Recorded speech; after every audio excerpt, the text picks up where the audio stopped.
I'd like to welcome Dr. Frank to open this morning with his address. Thank you. All the welcomes have been said. It is right. We had a fantastic day yesterday, and what fills me really with a lot of pride, and I also can speak for my colleague, Dr. Rasha, that we are really, really making a lot of progress thanks to your help. Without the support of the First Ladies in the respective countries, we would never have achieved what we achieved for the past 12 years. So, can only say thank you, because it's all voluntary work. Nobody is paid for it, but of course the payback in improving the health and the well-being of our people in our countries, I think that's the sort of prize we are receiving for that. That is fantastic. So, I would like to open this meeting. Have another morning session, which is important to exchange views and learn from each other.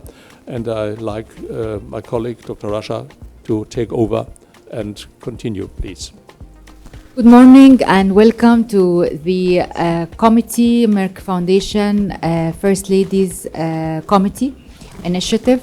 And of course, this is very important as we know that in this meeting, it's closed for First Ladies and Merck Foundation to exchange experience and success stories of each First Lady, exchanges the information and experience with us and with other First Ladies, and also network and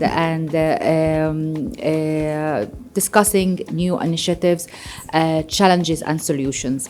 I'm very proud and I'm very grateful for your time, your valuable time to be with us. These 2 days is very important for us every year because it's actually strengthening the partnership and the long-term journey we have with each of you, and also to welcome the new First Ladies to our platform.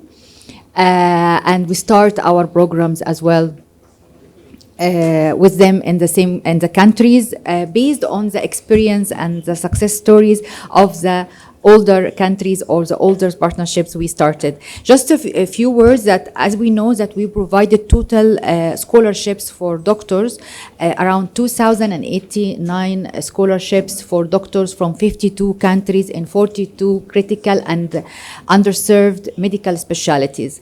But also we provided a lot of scholarships for girls' education to continue their education, around hundreds of them. In many countries, and this is very important because girls' education also is very important. In fact, also, I believe that girls' education is, in addition to, it's very important for the economic and social development of each country, but also it's actually a very good vaccine against infertility stigma. Because education, you will know your rights, you will know that you not let yourself to be blamed or discriminated or abused physically or psychologically by the husband or the family or the society for the infertility. Once a woman is empowered by education, she's empowered, she has her own independency and income, so she can be more than a mother. Even for women who has children, it's actually very important also to be more than a mother. That's why it's very important for us when we have the example, Dr. Samia Suluhu, who's the president of Tanzania, for example. She is a president and she is more than a mother. And each one of us here is more than a mother. We are doing our roles in the community and our work, and it's very hard work. Based on even these 2 days, it's very hard work for all of us. And I know that this is every day for you. So thank you very much again, and I'm looking forward to hear from you this time. And we are really very eager to listen to all the success stories and all your new initiatives or demands. Thank you very much. Our first speaker is the First Lady of Cabo Verde. Your Excellency, we have received a video. Should we play it first? All right. Com grande satisfação, quero partilhar um pouco sobre a nossa parceria com a Merck Foundation, que tem crescido nos últimos 2 anos e já está a fazer diferença em Cabo Verde. O meu primeiro contacto com a doutora Rasha Kelesh, CEO da Merck Foundation, foi há cerca de 2 anos. Desde então, os nossos diálogos e trocas de ideias foram-se intensificando. E no início de 2023, começamos a trabalhar mais diretamente com a Fundação. Um dos primeiros projetos foi o lançamento de concursos para promover o talento local em áreas como a música, a moda e o jornalismo, com foco em temas sociais importantes. No ano passado, tivemos a alegria de anunciar os primeiros vencedores de Cabo Verde, que se destacaram com o seu trabalho criativo e transformador.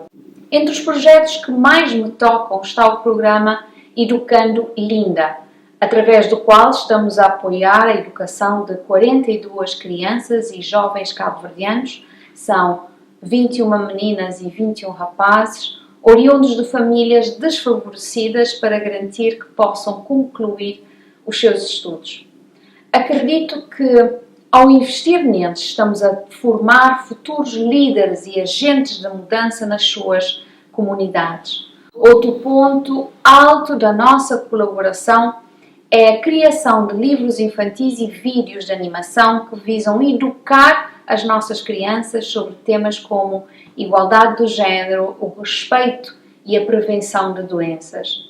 Esses materiais, em fase final de concretização, são fundamentais para que as novas gerações cresçam com consciência social e valores sólidos. E claro, não posso deixar de mencionar a especialização técnica de médicos cabo-verdianos. Estamos a preparar a participação dos nossos profissionais em programas de bolsas de estudo da Merck Foundation em áreas médicas que são essenciais para o nosso país. Capacitar os nossos médicos é garantir um futuro mais saudável para a nossa população. Agradeço à Merck Foundation, à doutora Rasha e a toda a equipa pelo apoio contínuo. Acredito que juntos podemos continuar a alcançar grandes resultados para Cabo Verde.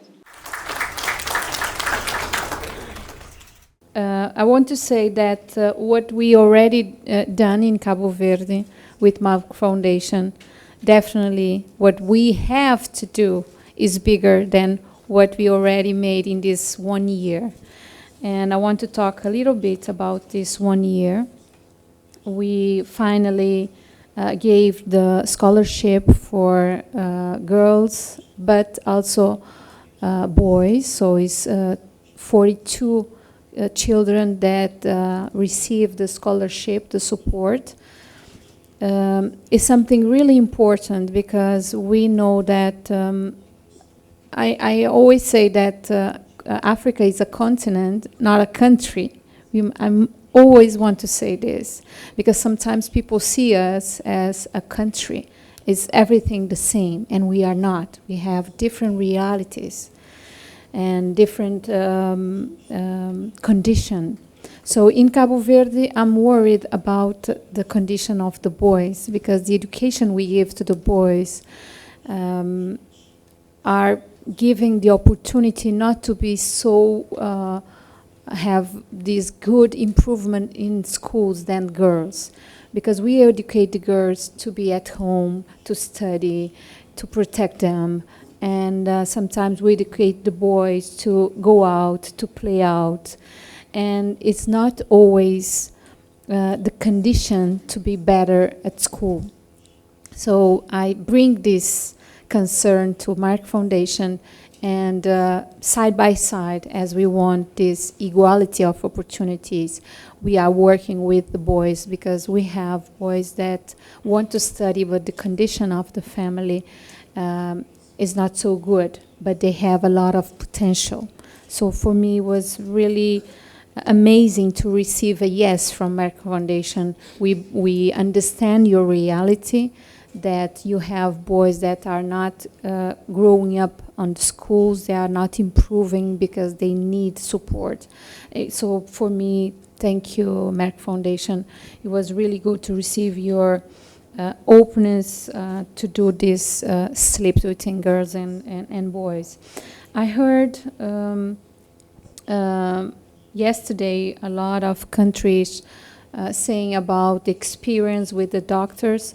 Unfortunately, yet we don't have it in Cabo Verde, but we have with us 2 Cape Verdean doctors on the team here, and they are doing their networking and trying to see how we can also benefit our doctors. We have a different reality. Most of our doctors study in Portugal, and sometimes they stay in Portugal. They don't return to the country. It's very difficult for those that are in Cape Verde to go out of Cape Verde to get more training, because we don't have a lot of doctors. We need more doctors. So that's why we brought the coordinator of the course of medicine in Cape Verde at the university to be here and see with Merck Foundation how we can capacitate better the students and get more training. So we are anxious to see this new year in 2025, how our doctors will be involved. I heard yesterday about I don't remember which first lady talk about menstrual health, but it's something you talk about. Yeah, okay. But I'm doing some campaign in Cabo Verde too with United Nations. They support it to break up the taboo regarding the menstrual health. It's something that in the families, in schools, in the community, people doesn't talk about it, but we need to talk about the menstrual health. So for me, it would be a good changing experience and see how we can support the girls, because 12% of the girls doesn't go to the schools when they are menstruated. So it's something that affects their health, but the autoconfidence. Regarding the books, we already will give finally the story books in Cabo Verde. Will be, we think, during this year, bringing to the schools the all 7 or 8 stories for the causes that we together defend. So I think it will be a good experience too. And just say that we finally have the awards for some professional in Cabo Verde regarding communication, social communication, films, fashion show. So it's a good experience. I think it's the beginning. And for me, definitely, what we already get is less bigger than the future, and what we will definitely do from 2015 forward. Thank you, Merck Foundation. Thank you for all the sisters that are here. And I used to say that sometimes for me is the only opportunity in the year to stay with more than first ladies of other countries. You are let me say, my sisters in the continent. So for me, it's a big opportunity to be here, to stay with more 14 first ladies. Thank you. Thank you very, very much, Your Excellency. I'm so happy with the progress. It is amazing because it shows a lot of what we have done together, and your also dedication and follow up to make it happen in a very short time. These 40 scholarships is very important, and also we believe, of course, in educating boys, because the reason why I was focusing on girls' education is they are always misrepresented. But of course, in any country that the boys are deprived the rights to education, it's actually also the main factor of women empowerment, because if the boy is not educated and the girl is educated, they get married, and this will be domestic violence and and all other things. So we are happy with this initiative as well. Thank you very much. We're going to follow up very closely for the doctor training. I know that is different nature, like you said, but we are going to focus again on the new graduate, and this will happen soon. Okay, thank you, Dr. Rasha, and thank you, Your Excellency, the First Lady of Cabo Verde. I'll now welcome the First Lady of the Central African Republic, Her Excellency Madame Brigitte TOUADERA, to also talk about what's happening in CAR.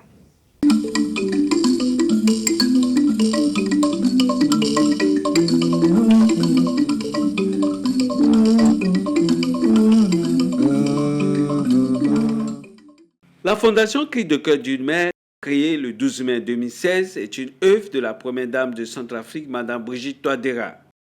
Elle a pour mission de s'assurer que chaque femme, chaque famille ait un bien-être en matière de santé sexuelle et de reproduction et l'accès aux services pour la lutte contre l'infertilité et pour la protection et la promotion de leurs droits.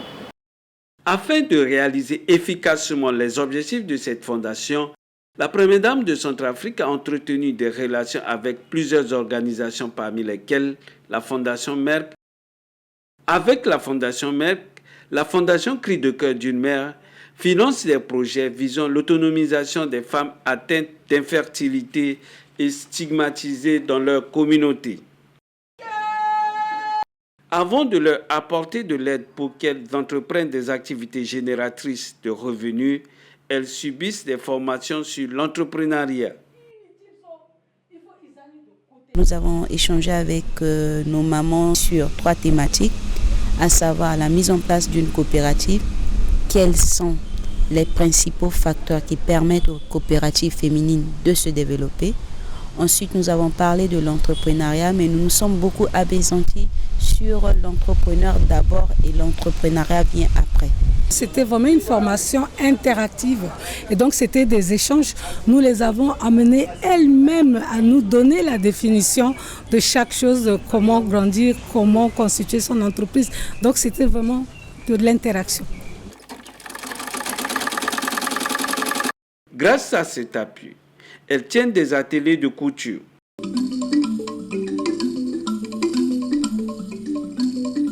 Des salons de coiffure.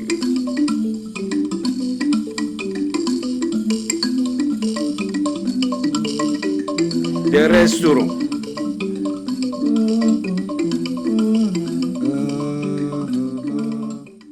En gros, mènent des activités qui leur procurent de revenus afin qu'elles-mêmes se prennent en charge. Maman Brigitte TOUADERA, là sur le monde abi maboko lani comme airi nati bumbi ti Merck lani là mi commencé sur à cause mungo maboko ti mamani. Nene batina ndembe solani cause mbi na Fatima.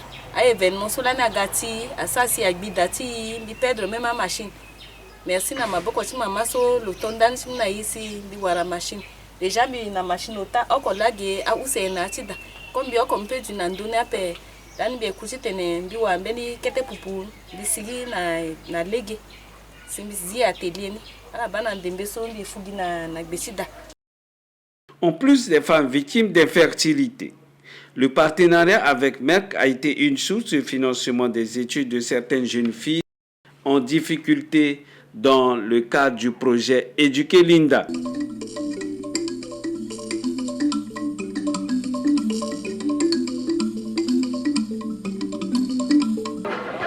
Ce qu'elle fait, c'est comme si elle nous encourage à améliorer notre niveau d'études et puis à évoluer dans la vie et à laisser des trucs, des bêtises, des banditismes. Elle nous encourage vraiment, que Dieu la bénisse, lui donne la sagesse vraiment. Et j'aimerais aussi évoluer comme elle pour qu'un jour je puisse aussi aider les jeunes filles comme moi. Donc c'est comme exemple qu'elle me donne. Beaucoup de jeunes filles centrafricaines ont bénéficié de kits scolaires et de bourses d'études.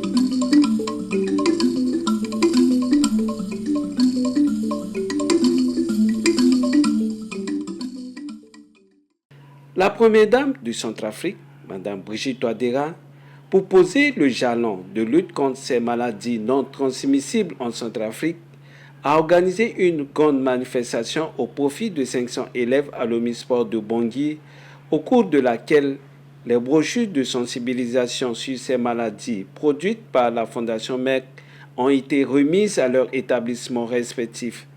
Certains élèves ont réagi à cette campagne de sensibilisation. La manifestation, quant à elle, a été bonne parce que je vois l'initiative de la première dame, son Excellence, Madame Brigitte TOUADERA, de donner l'opportunité aux filles d'aller à l'école. vu au nombreux sketch qui vient de passer, on a vu l'importance de la femme dans la société.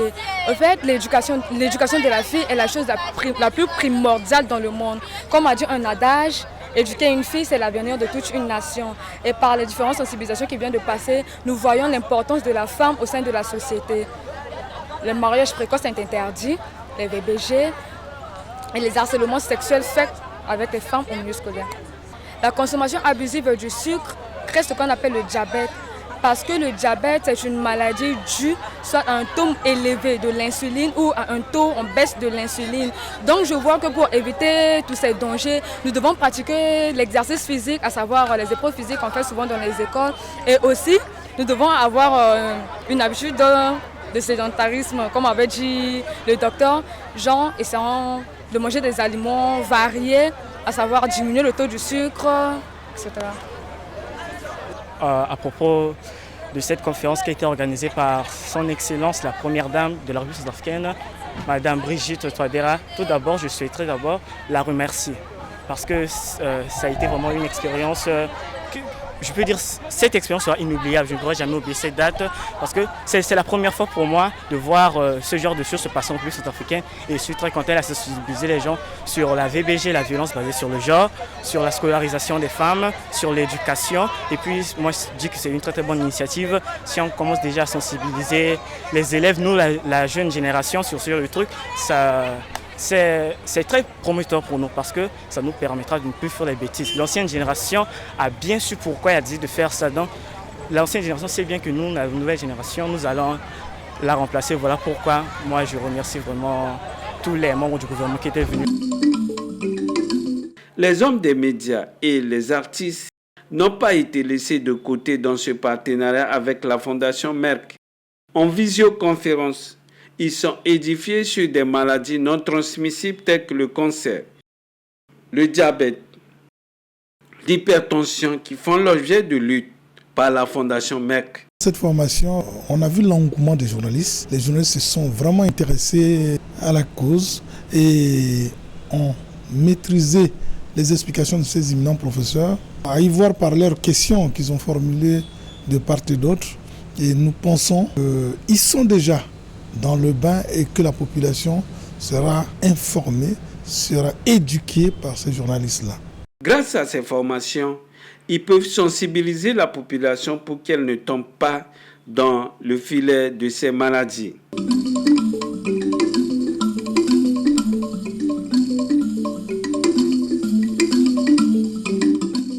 Un artiste centrafricain a été récompensé par le prix de la chanson Plus qu'une mère de la Fondation Merck. La Fondation Merck et la Fondation Cri de cœur d'une mère, des œuvres humanitaires pour sortir le genre féminin de l'extrême dépendance.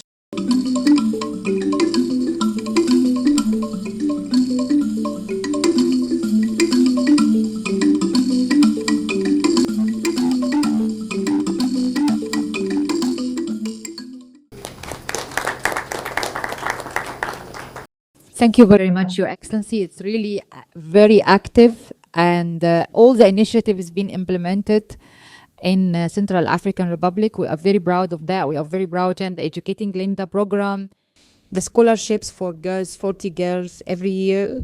So it's adding up. And the awards, media awards, and empowering Berna for infertility. It's amazing work.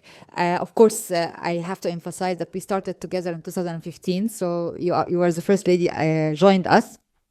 So everything from then was very on spot and very active. Follow-up is amazing. And thank you very much for your efforts. Comme je l'ai dit tout à l'heure, vous venez de suivre les activités réalisé par la Fondation Merck, comme il nous avait été demandé de présenter des activités qui ont eu un impact sur la population, aussi bien avec Merck que dans notre organisation, l'OBDAD. Et c'est pour ça que j'ai mis l'accent sur les activités que j'ai réalisées le lundi avec les élèves par rapport aux sensibilisations sur les maladies non transmissibles. Et voilà ce que j'avais présenté. Et cette activité, vous l'avez constaté, a beaucoup intéressé les élèves qui avaient posé beaucoup de questions. Et on ne pouvait pas prendre toutes les questions. Et j'ai fait la promesse aux responsables des établissements qu'on va passer d'établissement en établissement avec notre expert, Dr Kouria, c'est un diabétologue qui a été formé aussi, qui a suivi les formations en ligne de Merck et qui a réussi avec succès. On l'avait mis en contribution pour qu'il puisse sensibiliser largement les élèves à travers les sketchs aussi. Nous avons fait des sketchs que nous avons présentés à la présence des ministres qui étaient concernés dans les 7 thèmes qui étaient dans les brochures pour présenter aux élèves. Et comme vous l'avez vu, je ne vais pas prendre beaucoup de temps parce que tout était détaillé. On avait mis l'accent surtout sur ces élèves parce que ce sont des jeunes qu'on doit sensibiliser par rapport à cette maladie silencieuse qui est les maladies, par exemple, le diabète, l'hypertension artérielle. Ce sont des maladies silencieuses. Et il faut apprendre aux enfants à bas âge de manger sain et aussi sensibiliser les parents pour que les enfants puissent apprendre à connaître les aliments qui peuvent leur causer des dommages dans leur santé.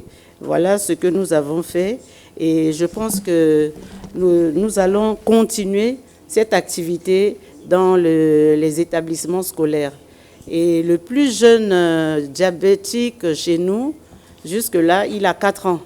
Donc c'est aussi un phénomène où il faut vraiment mettre l'accent dessus, faire une large sensibilisation et dans la capitale et à l'intérieur du pays pour que ça ait un impact. Ce sont des maladies qui sont très ignorées par rapport aux parents. Vous constatez avec moi qu'en Afrique, on fait plus de maladies et de soins curatifs que de la prévention. On ne prévoit pas, on attend d'être malade pour pouvoir se soigner. Alors qu'on devait faire des préventions pour éviter au maximum ces maladies qui nous détruisent tous par l'ignorance. Ça nous détruit. Dès le bas âge jusqu'à l'âge adulte, on ne peut pas savoir qu'on a cette maladie. Alors, ce qu'il faut faire maintenant, nous pouvons, nous, Première Dame, prendre ça à cœur pour pouvoir sensibiliser massivement nos populations pour leur bien-être. Je vous remercie. Thank you very much, Your Excellency. For diabetes, I see you have used all the awareness materials for the community, which is great. Thank you very much. And now from the DRC, please welcome Her Excellency Madame DENISE NYAKERU TSHISEKEDI. Distinguée Première Dame, chères sœurs, Mesdames et Messieurs, en vos titres et qualités respectifs, c'est avec une profonde gratitude et un réel plaisir que je prends la parole aujourd'hui pour partager les avancées significatives de notre programme conjoint dans le cadre de notre partenariat avec la Fondation Merck, ainsi que les réalisations de mes initiatives nationales, toutes dévouées au progrès et au bien-être de notre nation.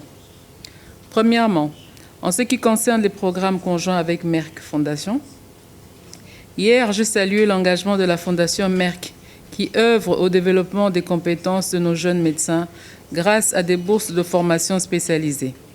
À ce jour, 95 jeunes médecins congolais ont bénéficié de ces bourses dans des spécialités cruciales et souvent négligées, telles que le diabète, l'oncologie, la fertilité et l'embryologie. Ces programmes transforment véritablement le paysage de la santé dans notre pays. Parmi ces bourses, 24 sont dédiées à la fertilité, formant ainsi les premiers spécialistes de la fertilité en RDC. Cela est une fierté pour nous et je le ressens, d'autant plus qu'en tant qu'ambassadrice de Merck plus qu'une mère, ce programme ouvre de perspectives nouvelles aux couples et aux femmes touchées par l'infertilité. Dans le cadre du programme des points bleus pour le diabète et l'hypertension, 70 bourses de master en diabétologie ont également été accordées. Ces spécialistes pourront établir des cliniques de diabète dans leur communauté, ce qui transformera l'approche de la prévention et de la prise en charge du diabète dans notre pays. Par ailleurs, le soutien pour la formation en oncologie renforce nos capacités de lutte contre le cancer, une autre priorité de santé publique. Deuxièmement, en ce qui concerne les principaux programmes nationaux développés à ce jour. En premier lieu, mon plaidoyer pour lutter contre les violences sexuelles liées au conflit. Mesdames et messieurs, depuis plus de 3 décennies, la RDC est le théâtre des conflits successifs à la violence sexuelle a été utilisée comme une arme de guerre. Des milliers de vies humaines ont été brisées par cette barbarie. Mais notre réponse à cette situation est ferme. En 2019, avec mon initiative plus forte, je me suis engagée à donner une voix aux survivants de ces violences, à faire entendre leur douleur et à restaurer leur espoir et leur dignité. Grâce au plaidoyer pour le respect des engagements pris par le gouvernement congolais dans l'addendum au communiqué conjoint des Nations Unies, un cadre normatif et institutionnel a été mis en place via la loi 22/65 du 26 décembre 2022. Cette loi établit les principes fondamentaux de protection, de réparation pour les victimes de violences sexuelles liées au conflit et de crimes contre la paix et la sécurité de l'humanité. Elle consacre notamment la gratuité de l'assistance judiciaire pour les victimes et la suppression des frais de justice au droit proportionnel, la création d'un fonds de réparation des victimes de violences sexuelles dénommé FONAREV. Ce fonds, déjà opérationnel et l'un des premiers en Afrique, est le fruit d'un long processus de consultation et de travail avec le soutien technique du bureau de la représentante spéciale du secrétaire général des Nations Unies. Il vise à restaurer la dignité des survivants et à leur offrir des opportunités de réinsertion socio-économique. Grâce à cette initiative, la RDC devient un modèle de leadership pour tout le continent africain en matière de réparation de préjudices et de justice. En deuxième lieu, le programme des bourses scolaires Excellencia de ma fondation. Mesdames et messieurs, pour soutenir les efforts du gouvernement en matière d'éducation, j'ai initié en 2019, à travers ma fondation, un programme de bourse sur 10 ans visant à promouvoir l'excellence scolaire. Excellencia accorde des bourses aux finalistes des examens d'État baccalauréat avec un objectif de 1000 bourses locales et 100 bourses internationales pour des études de 5 ans. Ce programme permet aux lauréats de poursuivre des études universitaires en RDC ou à l'étranger. Ce programme poursuit les objectifs suivants. Promouvoir la culture de l'excellence en milieu scolaire. Susciter l'émulation parmi les jeunes pour que l'excellence devienne un but commun. Former une nouvelle élite pour présider aux destinées de notre nation en investissant dans l'éducation des jeunes. De manière plus spécifique, à plaider pour un investissement accru en faveur de la jeune fille, en collaboration avec le gouvernement et les partenaires. Renforcer le leadership des filles et adolescentes afin qu'elles réalisent leur potentiel. Encourager la formation des filles aux sciences, les STEM et aux nouvelles technologies. Soutenir la mise en place et la réhabilitation des centres de formation professionnelle pour les filles vulnérables. À ce jour, le programme Excellencia a permis d'octroyer des bourses universitaires à 392 élèves, parmi les meilleurs, dont 108 bénéficient de bourses internationales. Le succès de ce programme a été tel que 2 provinces minières ont initié des programmes spécifiques inspirés d'Excellencia.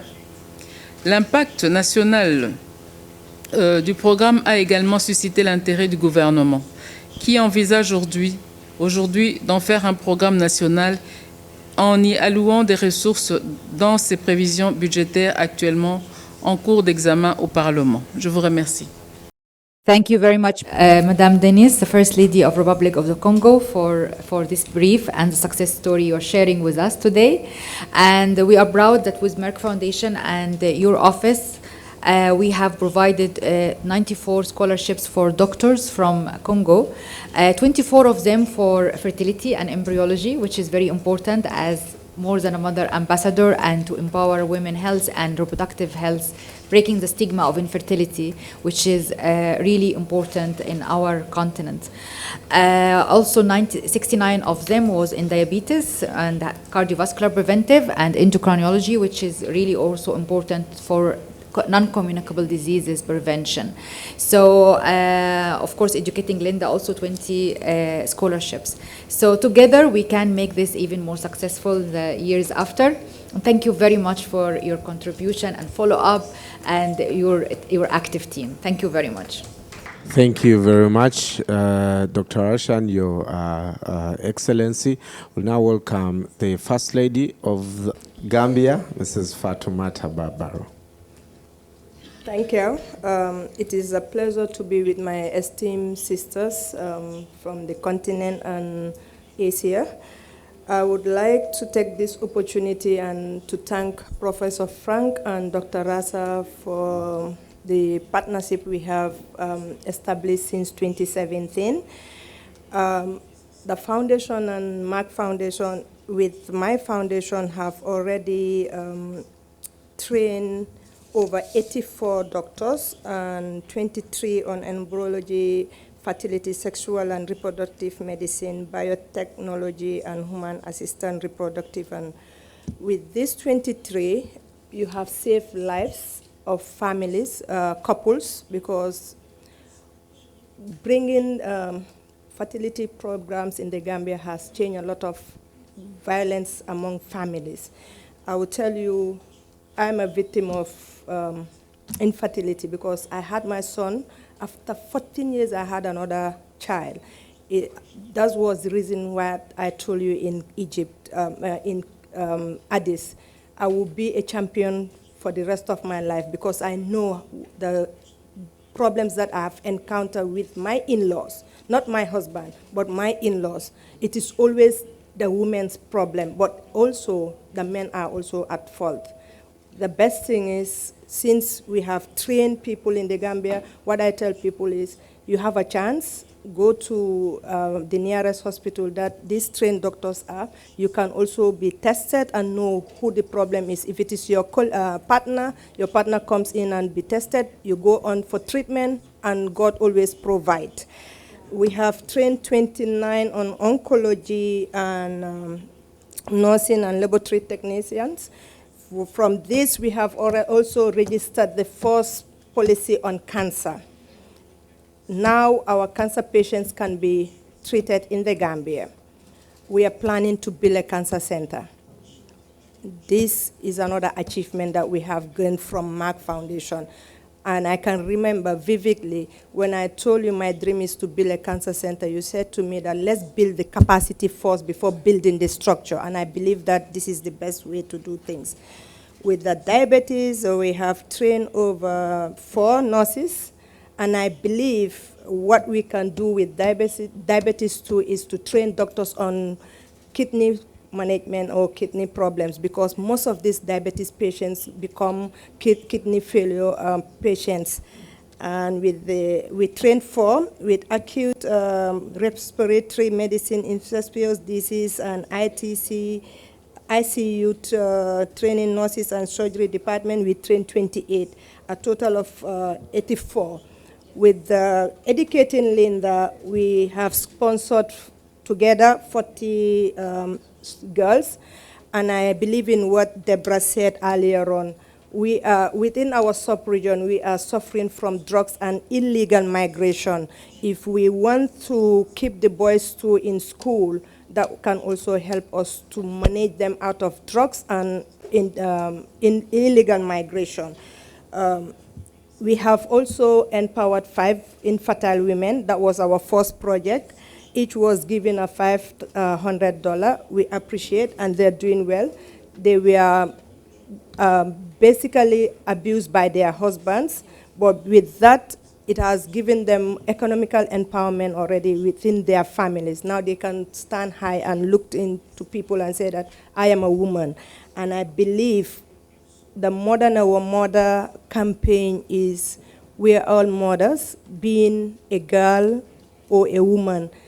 It is God's gift that we have from God Almighty. We are multitasked. Me, the first child I adopted I was 18. A child adopting a child. It's like there is something in motherhood. A woman is always a mother, being you are a mother or not, being a younger girl, because you even protect your siblings. Thank you. So, thank you very much, Her Excellency, the First Lady of the Gambia, Mrs. Fatoumata BARROW, for this brief.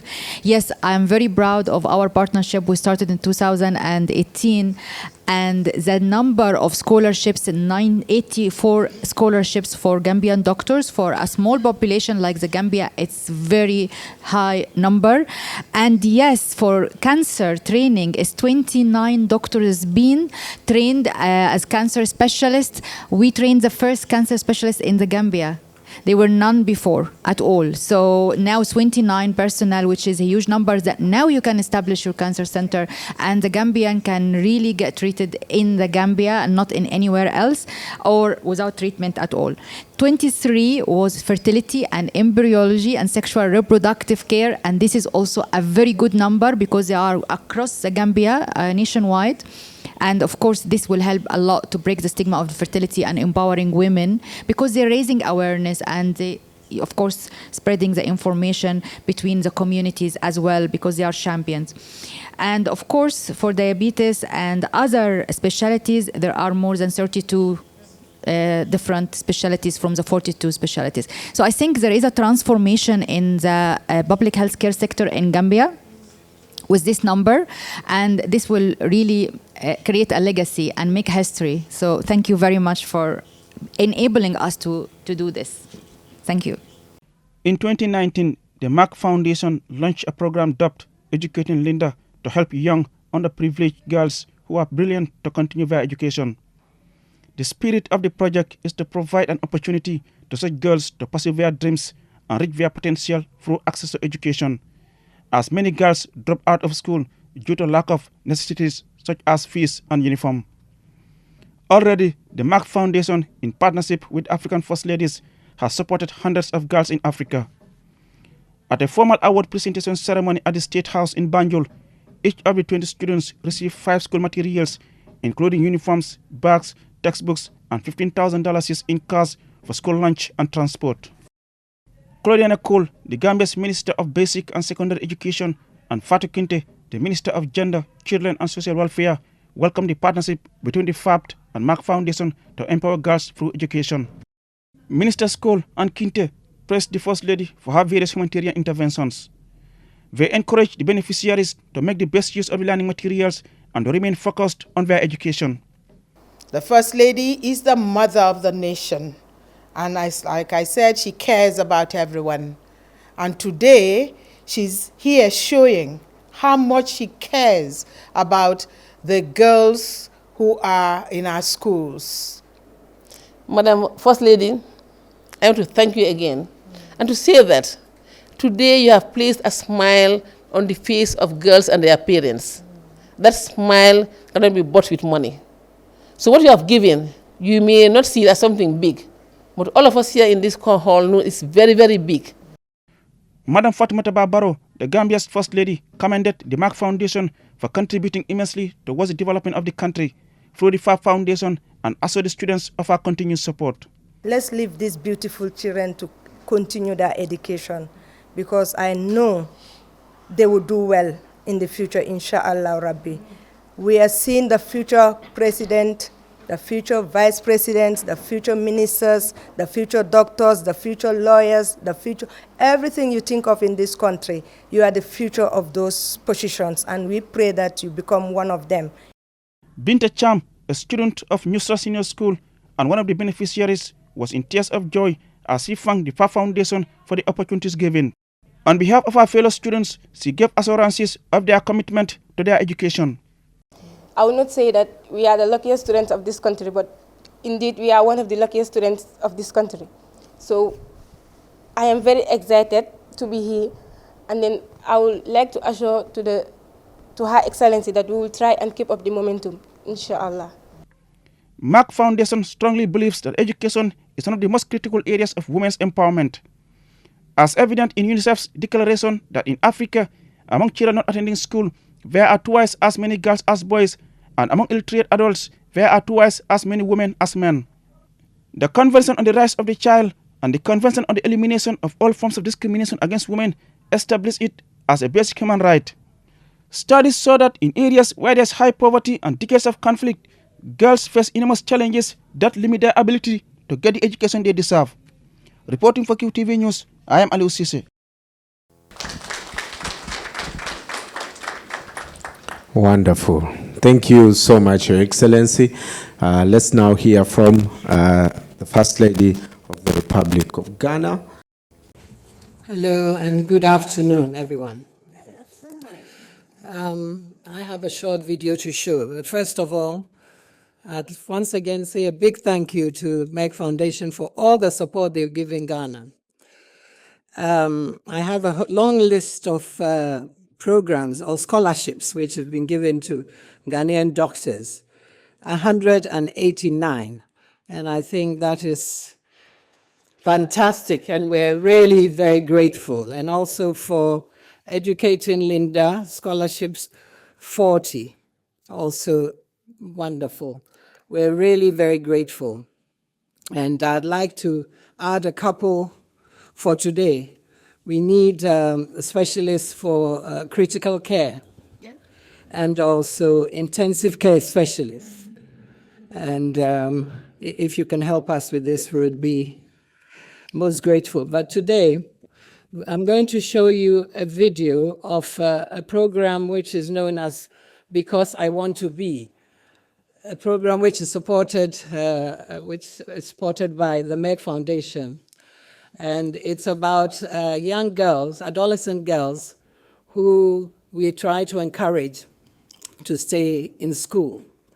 And this video is going to show you these girls with a mentor who mentors them, and they sit and discuss issues that is of interest to them.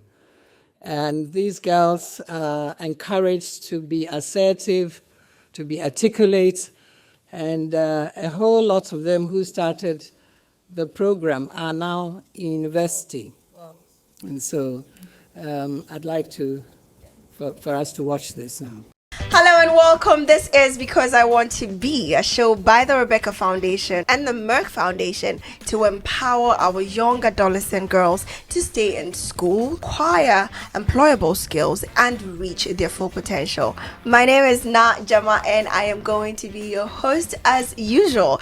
Because I want to be, I will become. Because I want to be, I will become. Because I want to be, I will become. Today, the conversation is on science, technology, engineering, and mathematics, what we popularly know as STEM education. All the advancements we see around us are mostly directly related to some science or technology. So I think all girls should participate in this STEM thing that we are doing, because if you look at our class, for example, most of the girls do well in mathematics. Yes, science. You get 4 or 5 girls that are like, they're standing out, they do well, including me. Okay. Education, just like all other subjects in education, is for everyone, both boys and girls. So boys, please stop giving us limits to what we can and cannot do. Yeah. So you know about the science, right? Yeah. Observing nature, finding finding patterns, trying to ask important questions about nature, adding to knowledge by doing all kinds of observations and experimentation to come up with knowledge, right? Yes. Technology, you already know. You were talking about the ICT. Yeah. Engineering is application of the science, the knowledge that you gain from doing the science to addressing real life problems. When I started showing interest in science, in experimentation, and I remember I was very young, I learned from school that butterflies, they start out as caterpillars. And then and I found some caterpillars, I put them into a bottle, I had a notebook, I was taking notes. They didn't stop me. They encouraged me. I killed a few caterpillars, I have to say. Girl, youth activism. Tell me what you think. Personally, I would love to be a youth activist. There are many issues that bother me that I'm passionate about. I do know a lot is being done, but I think we could do so much more. Youth activism sounds a lot like politics, but just that it's a peaceful discussion that requires your opinion. I love that you brought the peaceful, in there, because it's not about who. We're talking about teenage pregnancy. Teenage pregnancy is when a girl between the ages of 13 to 19 years has unprotected sex or sexual intercourse with the opposite gender and gets pregnant. Okay. Teenage pregnancy is the early motherhood of a teenage girl below the age of 19. Mostly broken homes, like the father might decide to live at another side of the country and the mom at another side. So the child is in between, not like as a really stable part. So there is no kind of advice. Okay. So they leave her to do what she wants to do. If she doesn't take care, the same cycle repeats again. Like the child becoming the same thing as her mother. Yeah. I heard once say, when you are pregnant, you are not mentally mature enough to carry the pregnancy. And that's not the only thing. So biologically, your uterus, what we call womb, is not matured enough to carry the pregnancy through to delivery. If you are sexually active, you negotiate, let's use condom, let's use contraceptive. I'm not ready. We can be good friends, but I don't want to have sex now. I need to finish my education. I'm not biologically developed yet to carry a pregnancy through because of the stigma. Ladies, how do we make the world a better place for you? I think it's such an appropriate question to ask you. Making the world a better place for us girls starts in our households. So most African households are known for focusing more on girls and their upbringing. Wash dishes, know how to serve a man, be a good wife. But I feel we could direct more of our teaching and discipline towards guys, because at the end of the day, we females are at more risk to face be victims of sex trafficking, rape, and sexual assaults. So when it starts in the household, the mother, the father, they are raising up a young man who understands the trials and tribulations a girl or female faces every day in life. So they are home. Fathers are showing love towards their wives and treating them with respect. And then as the male child sees this while growing up, he is inspired and in his subconscious mind set to respect women and be a gentleman towards them. And women or mothers in the household also can communicate to their sons. This is how I felt as a woman. I believe mentorship is the way to make the world a better place for women, because the world as we know it right now is a very visual place. What you see is what you're going to believe, and what you're going to practice is what you're going to try to do. So if I, as a young girl, would take my phone and go onto social media and see that, okay, a lady recently just joined the construction company and she's the first person to join this construction company, it would give me that incentive and the ammunition to strive and be like her, because what I see is what I'm going to try to emulate. Honestly, I believe the gentlemen out there right now should really watch their backs, because with the new generation of women coming up, I promise where we are going, the sky is not our limit, it's our starting point. Doing this now. Are you enjoying it? So let's hear you. What are we talking about? Mental health. I know that mental health is the state of mental well-being, which helps a person to cope with the stress of life. And if a person finds it difficult to cope with any stress, like that person should know that this or her mental well-being is at risk, so he or she should seek advice or seek help. Wow. Very impressed.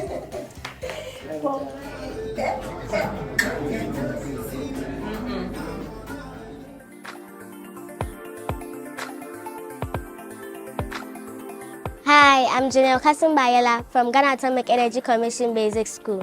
Today was my first time being on set, and I actually enjoyed it. Well, when I first came in, I was very nervous and shy. But with Auntie Na being so friendly and everything, I felt okay.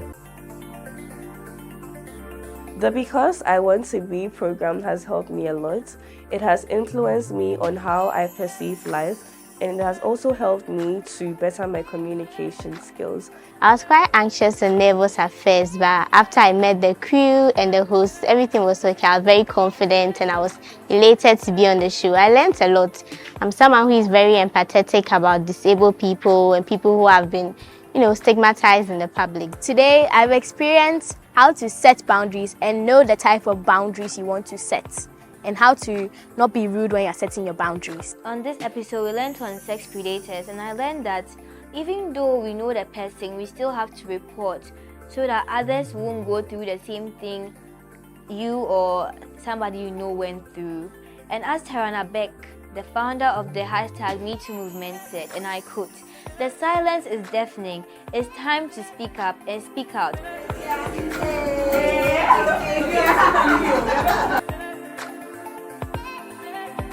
I am really grateful to everybody who gave me this opportunity, and I promise to strive and seek further. I'm going to share this with my friends and other people, and I would like everybody to have this opportunity. I'm so glad that I got to be part of this show, the Because I Want to Be show by the Rebecca Foundation. So because I want to be, I will become. Because I want to be, I will become. Because I want to be, I will become. Because I want to be, I will become. Because I want to be, I will become. Because I want to be, I will become. Because I want to be, I will become. Because I want to be, I will become. Because I want to be, I will become.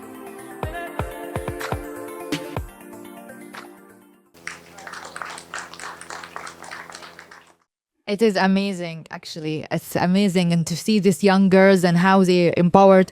But I also don't want to forget when I always remember the Luminary we have done in Ghana and how much was seamless and very, very successful. And I remember the dinner we had at your house, and we all felt like it's our house. And I still have the pictures, and it was amazing. So thank you very much. Yeah, we hope so, and we want to do it again in Ghana. And thank you very much for the collaboration and the very active team. And the amount of the scholarships, it will never happen without the support of the First Lady Foundation and office, because of course it's really a lot of technicalities. So thank you very much, Your Excellency, the First Lady of Ghana, Her Excellency Mrs. Rebecca AKUFO-ADDO. Ladies and gentlemen, we'll now listen to Her Excellency the First Lady of Republic of Kenya. My dear sisters, the First Ladies of Africa, Professor Frank Stangenberg, Chairman Board of Trustees of Merck Foundation, Senator Dr. Rasha Keled, CEO of Merck Foundation, ladies and gentlemen, good morning. Good morning. Hamjambo, shikamo. What do we say? Marahaba. Marahaba. It is a pleasure to gather this morning for my first meeting under the Merck Foundation First Ladies Initiative. This is a forum that gives us, as First Ladies, a space for peer learning, where we share challenges, define solutions, measure impact, and draw from our experiences to continually grow and improve. This morning, I want to share an experience from some years ago when I was helping my husband, now President, campaign for his inaugural elective post to be a member of Parliament. As I traversed the constituency in 1997, I came upon a group of women seated by the roadside, as you can see from the screen. Among them, one woman stood out. I noticed that she had a broad smile, as you can see, and no shoes. It was evident that she had not had a meal and had walked some distance. Her smile left an indelible mark on my heart. This encounter ignited a deep desire to find ways to empower women like her, women who needed financial empowerment. The path to finding a solution was not immediate. 12 years later, an opportunity arose when the Poverty Eradication Commission introduced me to the idea of table banking, which it had tested in 2 Kenyan constituencies. This was the turning point for my long-held vision. I knew I had found the answer I was prayerfully seeking. Armed with the information that I received during training on the table banking concept, I introduced the idea to a group of women from my rural area. That was in August of 2009. In November 2009, Joyful Women was launched under a tree with 60 women. The name Joyful Women was chosen in honor of the woman without shoes and a broad smile. Today, Joyful Women has grown to be a national economic empowerment movement with over 240,000 women organized in over 16,000 table banking groups and present in 44 out of Kenya's 47 counties. Each month, women and men gather to save, borrow, and build businesses that give them control over their financial futures. Through this empowerment, they lift not just themselves, but their families and communities. Last year, I was blessed to have the presence of my sisters from Namibia, Uganda, Ghana, Mozambique, and Burundi as we celebrated 14 years of Joyful Women organization in Nairobi, as we also launched the #WeAreEqual campaign of our flag. The success of our model informed to be a great length our government's economic blueprint, known as the bottom-up economic transformation agenda, BETTER, specifically the micro, small, and medium enterprise economic pillar. Looking back, it is not the easiest thing as a spouse to a politician to start an initiative under a tree with 60 people. Sometimes we get trapped in the feeling that we need to start big with a crowd, huge ceremonies, and a host of powerful people. This journey of empowering women taught me that even impacting one more person is not a wasted exercise. We have grown one woman, one group, one county at a time into a movement that has been recognized by the African Union Commission and the World Economic Forum as one of the high-level champions of women's economic empowerment and financial inclusion. This program sits well within the women empowerment agenda of the Merck Foundation.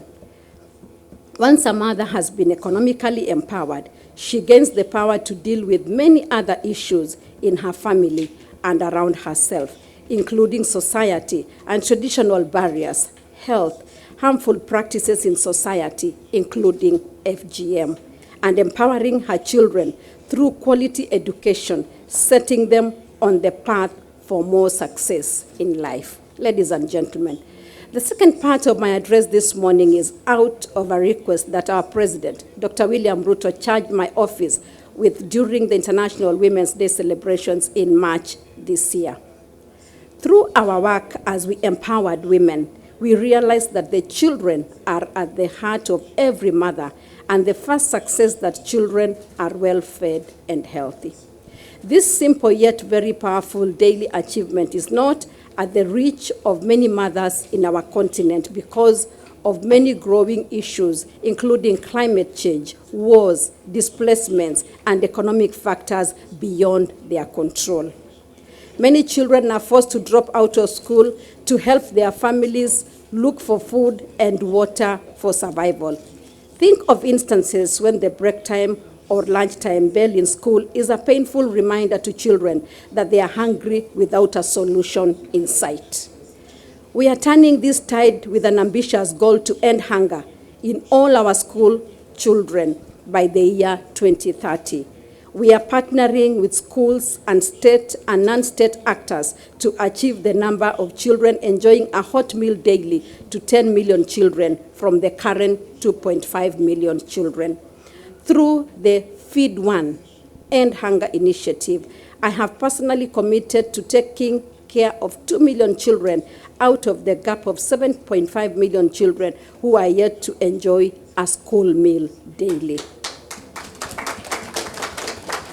We're establishing school kitchen gardens in all our public schools that will be growing short-term nutritional crops like vegetables and herbs. We are further establishing fruit gardens in public schools to supplement the fruit intake of children with fruits grown on school grounds. Beyond feeding, we are working with partners to teach children how to take charge of their nutrition and how they can be agents of change in their homes. This shows that children can work alongside mothers to bring about transformation at the family level. We are always impressed by Mother Teresa, who once said, "If you cannot feed 100 people, just feed one." This simple yet profound principle means that there is no effort to feed a hungry child that is worthless. It all starts with having one child holding a plate of food in their hands. Many times, that is all the power that a child needs to take charge of their future. We are eager to engage further with the Merck Foundation around fertility. Motherhood is a journey every woman looks forward to, and we anticipate working towards the removal of the stigma associated with infertility in our country, improving awareness, training of local experts in the fields of fertility care, and building media advocacy on the same. We are grateful to Dr. Rasha Kelej and the team for the impact that the Merck Foundation has had on our continent and in our country. Like I said yesterday, we have Merck Foundation has helped us to train 209 doctors. Dr. Rasha, as we said yesterday, 42 in urology, embryology, fertility research, biotechnology of human assistant production and embryology, 9 in medical oncology, cancer and clinical oncology, pain management, surgical oncology, 109 on cardiology, diabetes, endocrinology, preventative cardiovascular disease, and 49 advancing practice in neonatology, dermatology, and so on and so forth. So we are very grateful to Merck Foundation, and like I said, it is my first time to be in this meeting, but Merck Foundation has been in Kenya for many years. We are grateful. Thank you very much.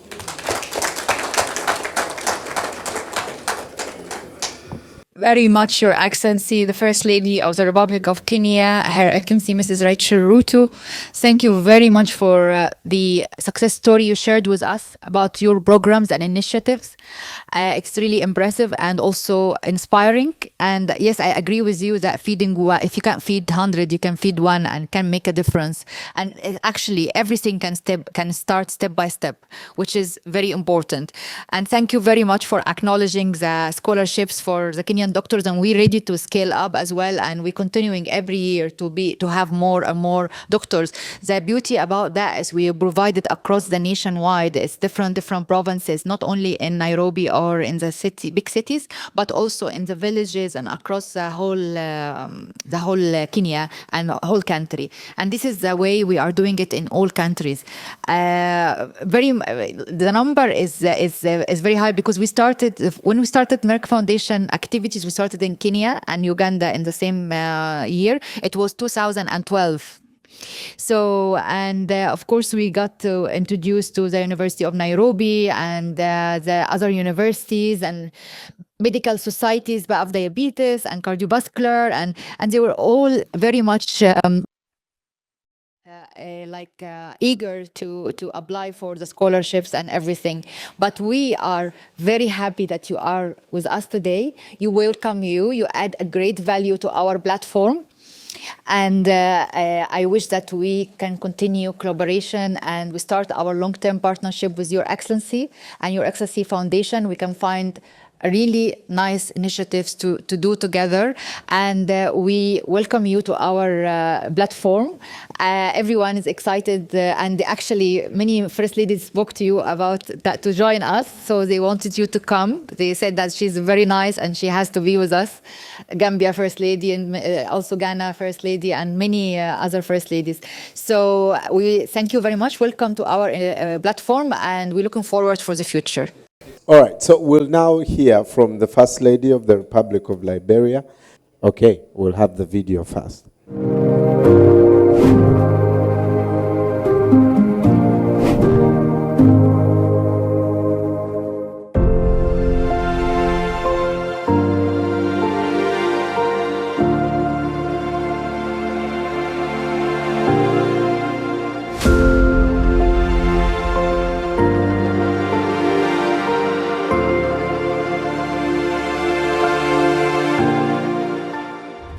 In the remote village of Jawaje, Vanimbo, deep within Bombing County, Western Liberia, a little girl named Katumu Yatabuakai, KYB, was born into a world of unimaginable hardship.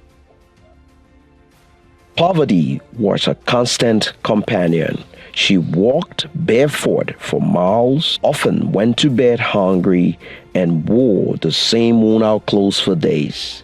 She spoke her first word of English until age 10, when she first entered school. But despite these overwhelming challenges, KYB embodied resilience and hope. From an early age, KYB was driven by fierce determination. She believed in the power of change, the strength of hard work, and above all, the transformative power of faith which guided her life through life's darkest valleys.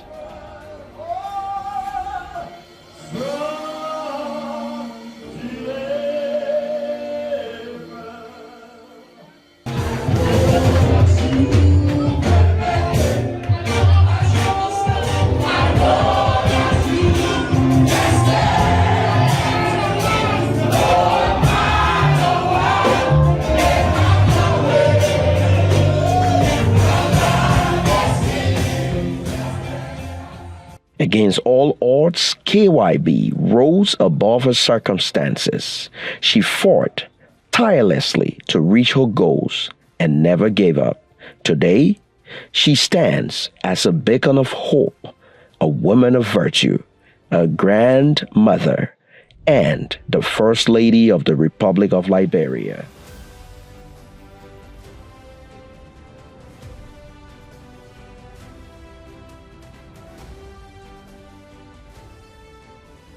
Some inspiring high-impact moments of her life would include the creation of the KYB Foundation for Humanity, established in 2017, a powerful force dedicated to alleviating poverty, empowering youth, and transforming communities across Liberia.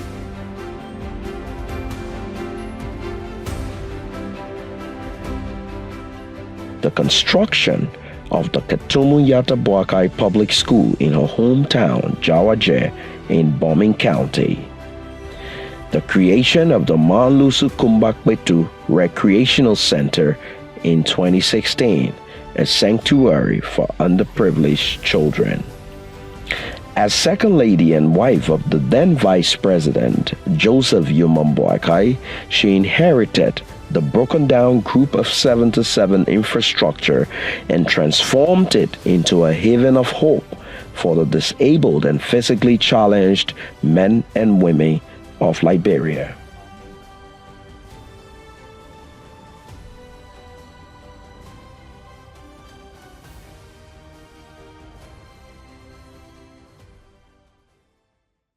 Her humanitarian heart led her to building homes for underprivileged and disadvantaged people. Her favorite, Pamomo, tells a story. Hand of our mother, who KYB, who happened to visit it. And that's how this started. This is how the project started. She said, well, Momo, find somebody, find a contractor. Doing the man estimate. Made it estimate. Doing the estimate. And I saw the estimate. We carry it. So she said, well, we'll see what to do. And that's what we're seeing, so right? This church knows the touch of KYB. But she fought hard and she built the church up, zinc it, before 2017. Disadvantaged youths can also relate to the humanitarian touch of KYB. Excellency President Joseph Boakai and myself, all of these people behind me, they all contributed, and so finally we have a small price, I think of $50,000 and you can use it. In 2024, since she took over as First Lady of the Republic of Liberia and was appointed champion of maternal and neonatal health, she assessed major public health facilities and started transforming them, beginning with the Dupert Road Clinic, which she met in a deplorable state. I first of all want to say thank you to the First Lady for this initiative. I see some changes compared to how it used to be before, especially in our delivery room. In our delivery room, our beds were very, very much deplorable. But now I see that the initiative has taken all of those beds out. And then we have a new tile on the floor. We have a flat screen on the wall and an air cool. So I want to say thank you on behalf of the district health team. The Love a Child orphanage, which was burned down in 2020, was reconstructed under 3 months and 8 days and was finally dedicated by the President, His Excellency Joseph Boakai. Kids can now breathe a renewed sense of hope and relief. We used to take bucket to go to the pond to go draw water, but now we are going to be under a shower. Taking by no fan all in the room, fan blowing us. So I want to say thank you again once more.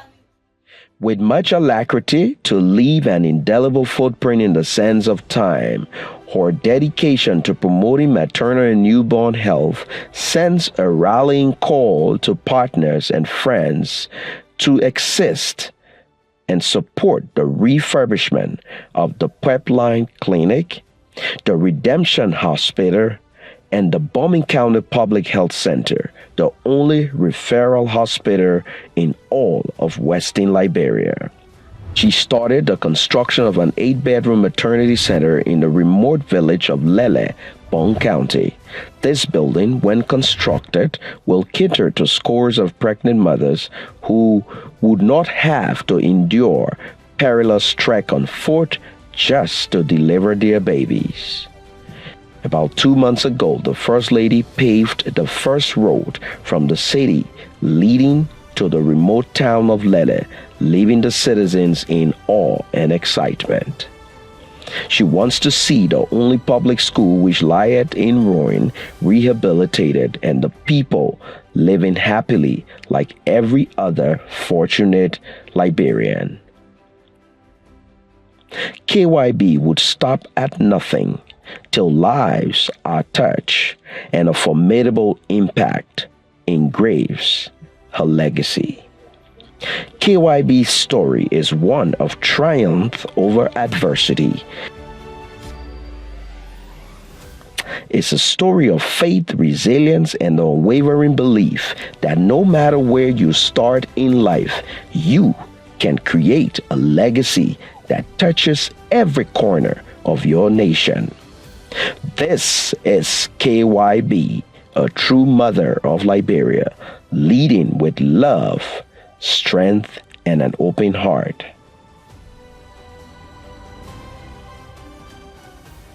Join us in continuing her mission. Together, we can transform lives as we think Liberia, love Liberia, and build Liberia.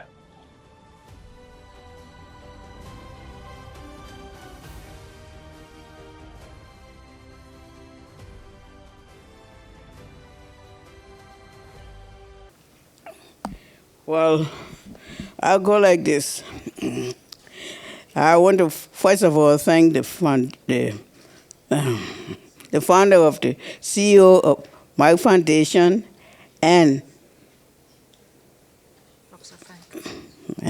Professor Frank for inviting me to partake in this conference, which serves as an eye-opener to the fact that when women decide to work together as a team, they can accomplish much.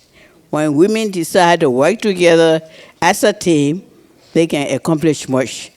My dear sisters, ladies and gentlemen, I am honored for the first time to participate in this roundtable discussion as someone relatively new in my role.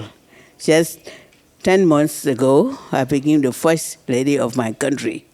So you have to bear with me. I'm nervous, but I'm proud to be here among distinguished ladies who have the experience, and I'm willing to learn. That's the important part. So with that said, when I said to my husband, I have to go to a ladies' conference, he said, where? I said, Tanzania.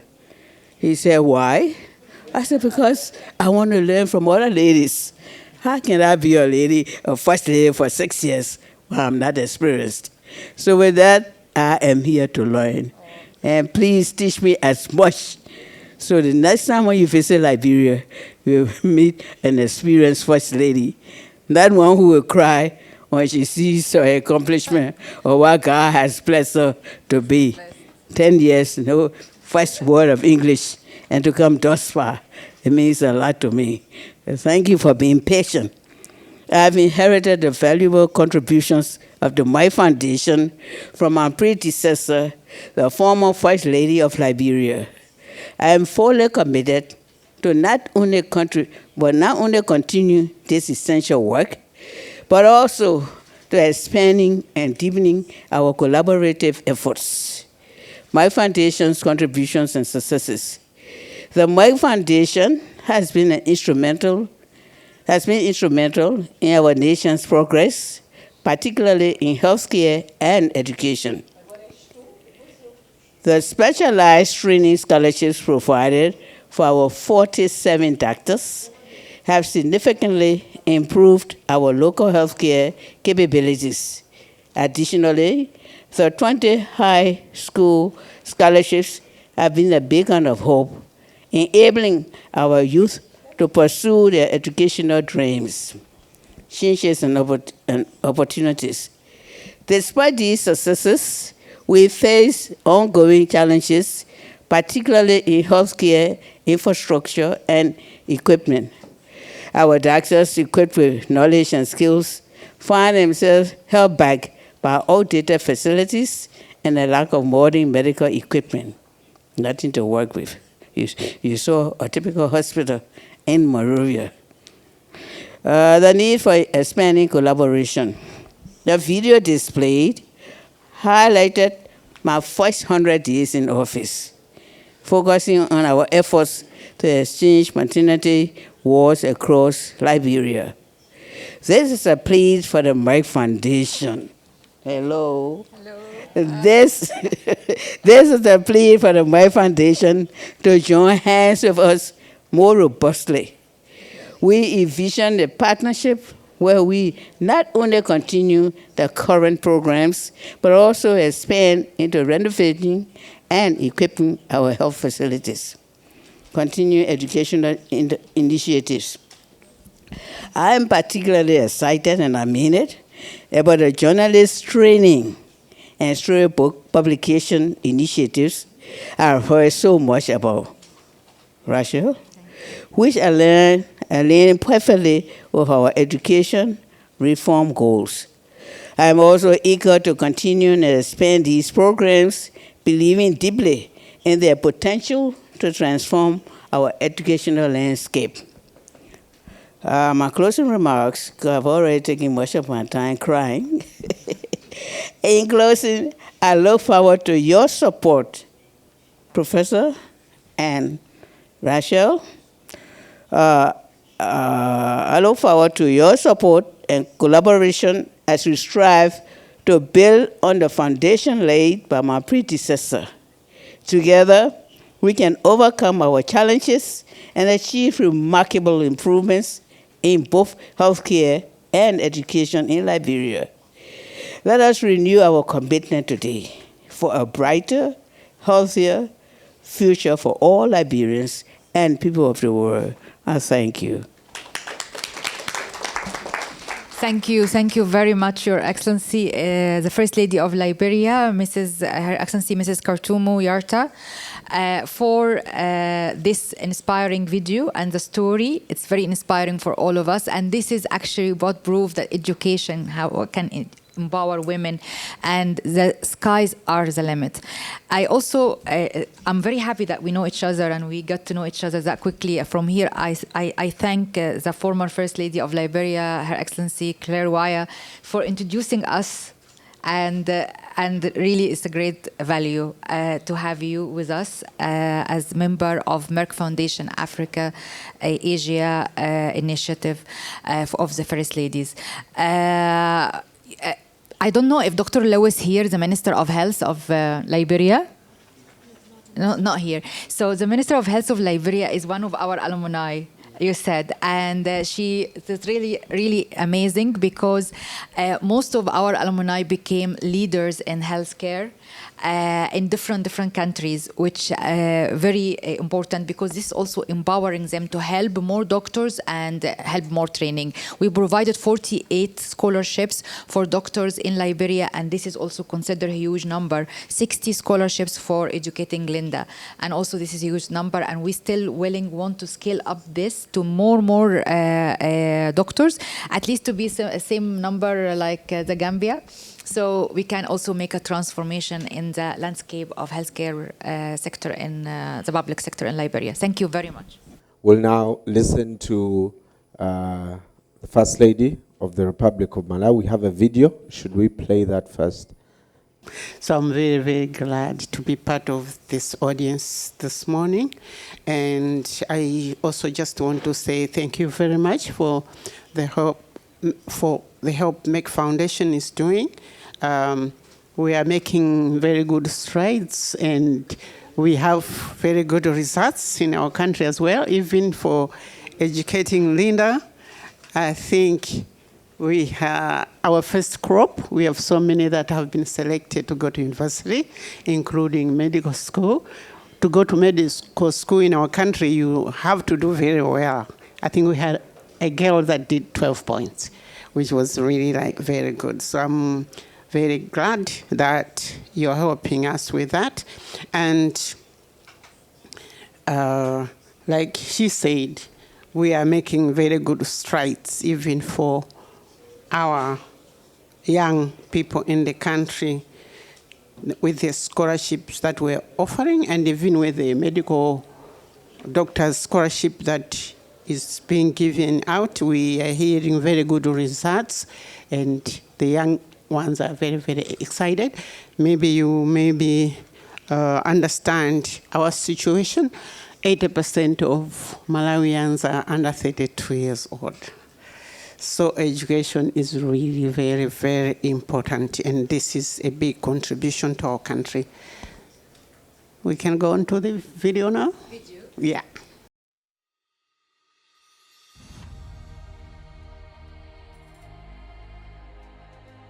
In a world where educational opportunities are inadequate, village girls in Malawi face immense challenges. Access to quality education remains a distant dream for many, with only 17% of eligible students enrolled in secondary education and a mere 5% of them being girls. These young minds have the potential, yet barriers such as poverty, cultural norms, and a lack of infrastructure hinder their path to a brighter future. When I was in Form 1, my parents couldn't afford to pay for my school fees. The community members only managed to contribute 40,000 Malawian kwacha so that I can prepare myself to move from Chikwawa to Mulanje, where the school is. In term 2, it's when bursary, sponsored by our first lady, Madam Monica Jagwela, came at our school. When I was in Form 2, SOF started paying my school fees and giving me my needs, my school needs. If I didn't have the SOF scholarship, I wouldn't have completed with my education at Stella Maris because the fees was high and my parents couldn't afford by that time. For me, I would say if we educate all the girls, we will not have to talk about education any longer. I haven't seen an educated mother not educating her children. All in all thanks goes to our First Lady, Madam Monica Jagwela, and all the teams that are working together with our First Lady.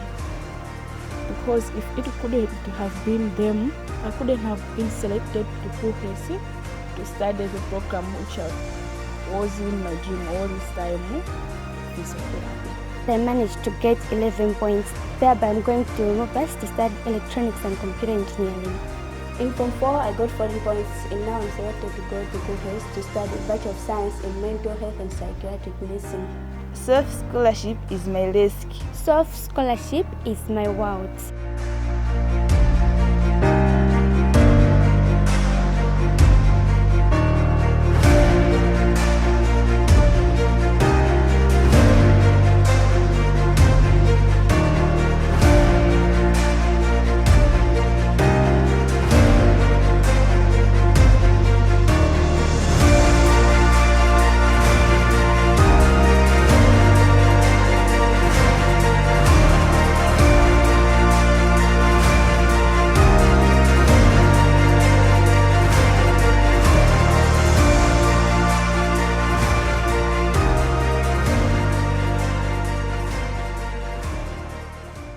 Thank you very much, Your Excellency, the First Lady of Malawi, Her Excellency Mrs. Monica Jagwela, for this very inspiring video and to show the power of education and educating girls. I know that you are very touched by this as well, and because I know that this is your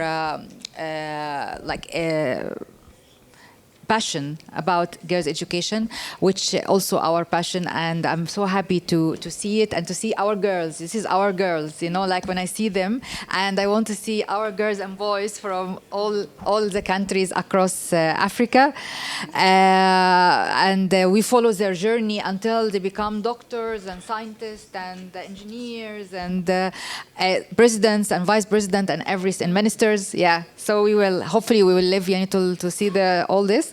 And of course also I'm very proud of the scholarships we provided for doctors, 48 doctors scholarships for Malawian young doctors, which also very transformative. Thank you, Doctor, Your Excellency. Thank you so much. Ladies and gentlemen, we'll now listen to Her Excellency, the First Lady of the Maldives. Since this is my first time in like Liberia, recently I became First Lady, and I was a civil servant earlier, so I don't have much experience on this, and I'm really looking forward to learn from all of you. And I'm sure even now from these 2 days I have learned a lot, and I know as a First Lady I can do a lot better than what I have been doing before. So I'm really happy and here to be here and to learn from all of you. And one day, I'm sure, next meeting, if I'm being able to come here, definitely I will have something to show you regarding Merck Foundation and our collaboration. So,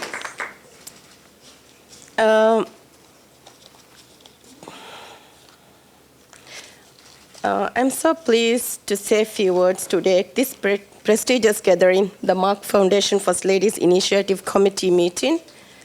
As the First Lady of the Maldives, I am proud to represent my country in discussions on healthcare, especially those concerning reproductive and health and the challenges of infertility. So I think I should tell that I was working in Ministry of Health as a civil servant earlier. It has been more than 20 years since I was working, and after becoming First Lady, I had to leave my job. So this is my new thing to do. And I think Merck Foundation, I can, get from, because health is very close to my heart, and women education. So it's an opportunity for me as First Lady to exercise this. Thank you very much. In the Maldives, like many other nations, infertility is a growing concern. Despite our limited population, infertility affects a significant number of couples. So I know there are a lot of things which is very similar, like other countries in the African region. Actually, I'm from Asia region, but still we have very similar challenges in the African state as well. So the challenges might be very different from each other, but there are very similar challenges as well. Like, for example, child education, women's education might not be a very huge problem in our country. And I think I should share some, something we have some success stories about women education in our country, because our literary rate is 99%, and we have in our constitution that every child has the right to education. So in that context, none of the parent has the choice not to educate their children. So that is, I think, one thing we have done to make that our boys and girls educate. So that is the reason why today we are here. So, and also we have that, the education system in such a way that until secondary, we have free education. So even the books are being given from the government in order to educate the children. So these are the things we can learn from each other and empower. And, but then we also have many challenges, like, for example, in education, if you want to go for further education, especially for STEM, science educations, you need to go to abroad. And this is not very easy for all of us. So sometimes the government has to offer scholarship in order for that. So there are things like that that need to be actually strengthened in our country for education. Until 12th standard, we can do the free education, but then if you want to go for science education, then you need to go to abroad where you have to spend from your own pocket, so which is still a challenge for us. So these are the things we can actually collaborate with Merck Foundation and help in our country as well. But then infertility is, in our country is a country where we have very less population when compared to all of you. It's 500,000 people, an island which is scattered among the Indian Ocean. We have around 1,200 islands, where some islands is 0.5 kilometer square, so 1 kilometer square. So, the geographical distribution, it's very difficult for us to reach the islands, the rural areas, but still education has been there, but the health component we need to strengthen, because even though we have healthcare facilities across the countries, we still have for example, NCD, I think many of them have talked about NCDs. Communicable disease was a problem in earlier status, but then right now it is shifting from communicable disease to NCDs. We have a lot of progress in our communicable disease, and where we are a malaria-free country, we are filaria-free country, and recently leprosy is also been. So there are a few things like that, but then we are on the high rise of NCD issues, where we have 95% of our deaths are based on the NCDs. So that's why, which includes cardiovascular diseases, kidney diseases, as well as, diabetes is also a very huge problem for us, and cancer, which is an emerging issue, where each and every family has now, is undergoing this. For example, even my mother died of cancer. So there are many, cancer issues has been emerging from our country, and that is something. And we have very few. We have 1 or 2 oncologists in our country. So we need support in this, and especially breast cancer is something which is very huge issue for us, because for women, in the cancer, for the women, it is the highest cancer rate is in breast cancer. So we need support in this, and I'm really thrilled to see that Merck Foundation is been helping on this, and so I'm really glad that I will get this help from Merck Foundation. And then this time we didn't bring any of our technical team, but I'm sure next time when I'm coming back from here, so definitely I will have our technical team. Yeah, and so there are many things that I want to learn from all of you, from the foundations that you have had in your, I do not have, because I was a civil servant and I was working in the office doing nothing, and this is something so new, and I'm going to learn from you for an NGO, and I was now thinking about, okay, since my expertise is on NCD side, I should work on the NCD as well. So now I'm going to meet you, First Ladies. You have done so much tremendous work here, where I can learn and I can, exercise the same thing in my country, and I know a First Lady can do a lot. So this is something I really am taking from here, and I'm really thrilled to be here. And I would really like to thank Merck Foundation for giving me this opportunity to be here. And I think I'm the only Asian First Lady over here, but I don't feel that I am different from any of you, because we all have, in our countries, we have very similar challenges. We have different challenges, but we have challenges that we need to address. And as First Ladies, we can do a lot. And thank you very much. Thank you. Thank you very, very much. I don't feel strange, because I am from Egypt, African Asian country. So it is African Asian country, so I am with you Asian, I'm here African, both. So. Thank you very much, Your Excellency, the First Lady of Maldives, and I'm very, very honored to have you with us, and to be a great addition and value for our platform. And we will start our long-term partnership as soon as you come back. We will connect, and we will do the healthcare capacity building and education and the awareness about NCDs and everything. Thank you very, very much. Thank you, Your Excellency. We'll now listen to the First Lady of the Republic of Mozambique. Okay, let's play her video. Tive a honra de ser dos alunos da Merck Foundation que participou no curso de diabetes e no curso de pós-graduação em medicina aguda. Estes 2 cursos facilitaram a minha aprendizagem e ensinaram-me a ter uma abordagem baseada em evidências no meu trabalho clínico.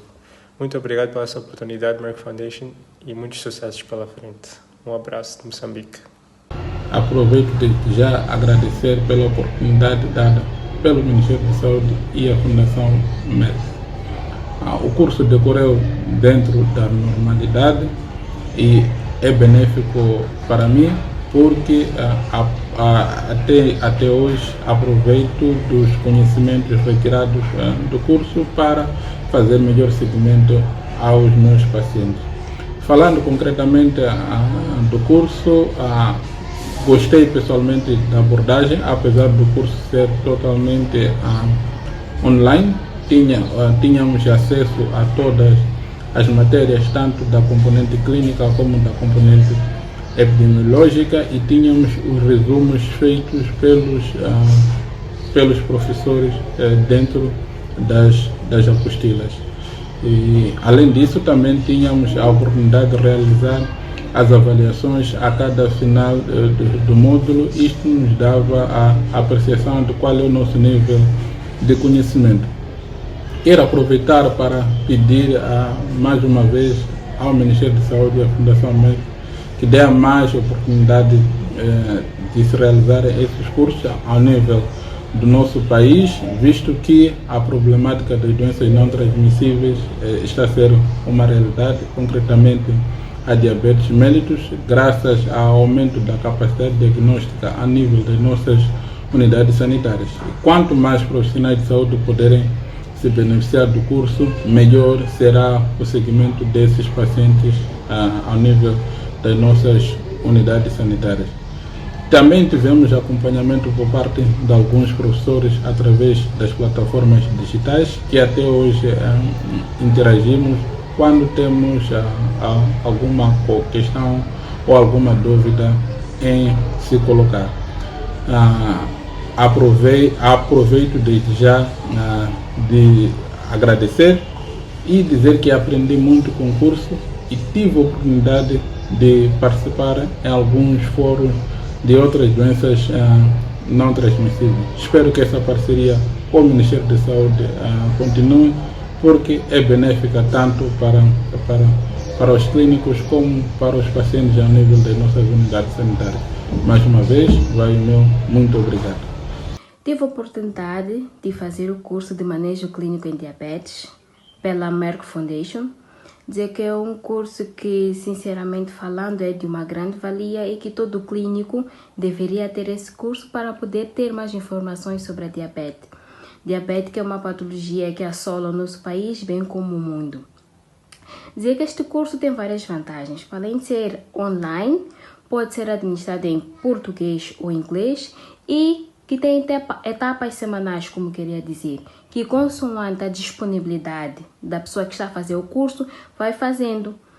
Tem lá os seus objetivos, que é o manejo da diabetes nas diferentes situações, como em caso de emergências, do fórum pediátrico, do fórum do adulto, na gravidez também, e outras situações, em especial com algumas comorbilidades.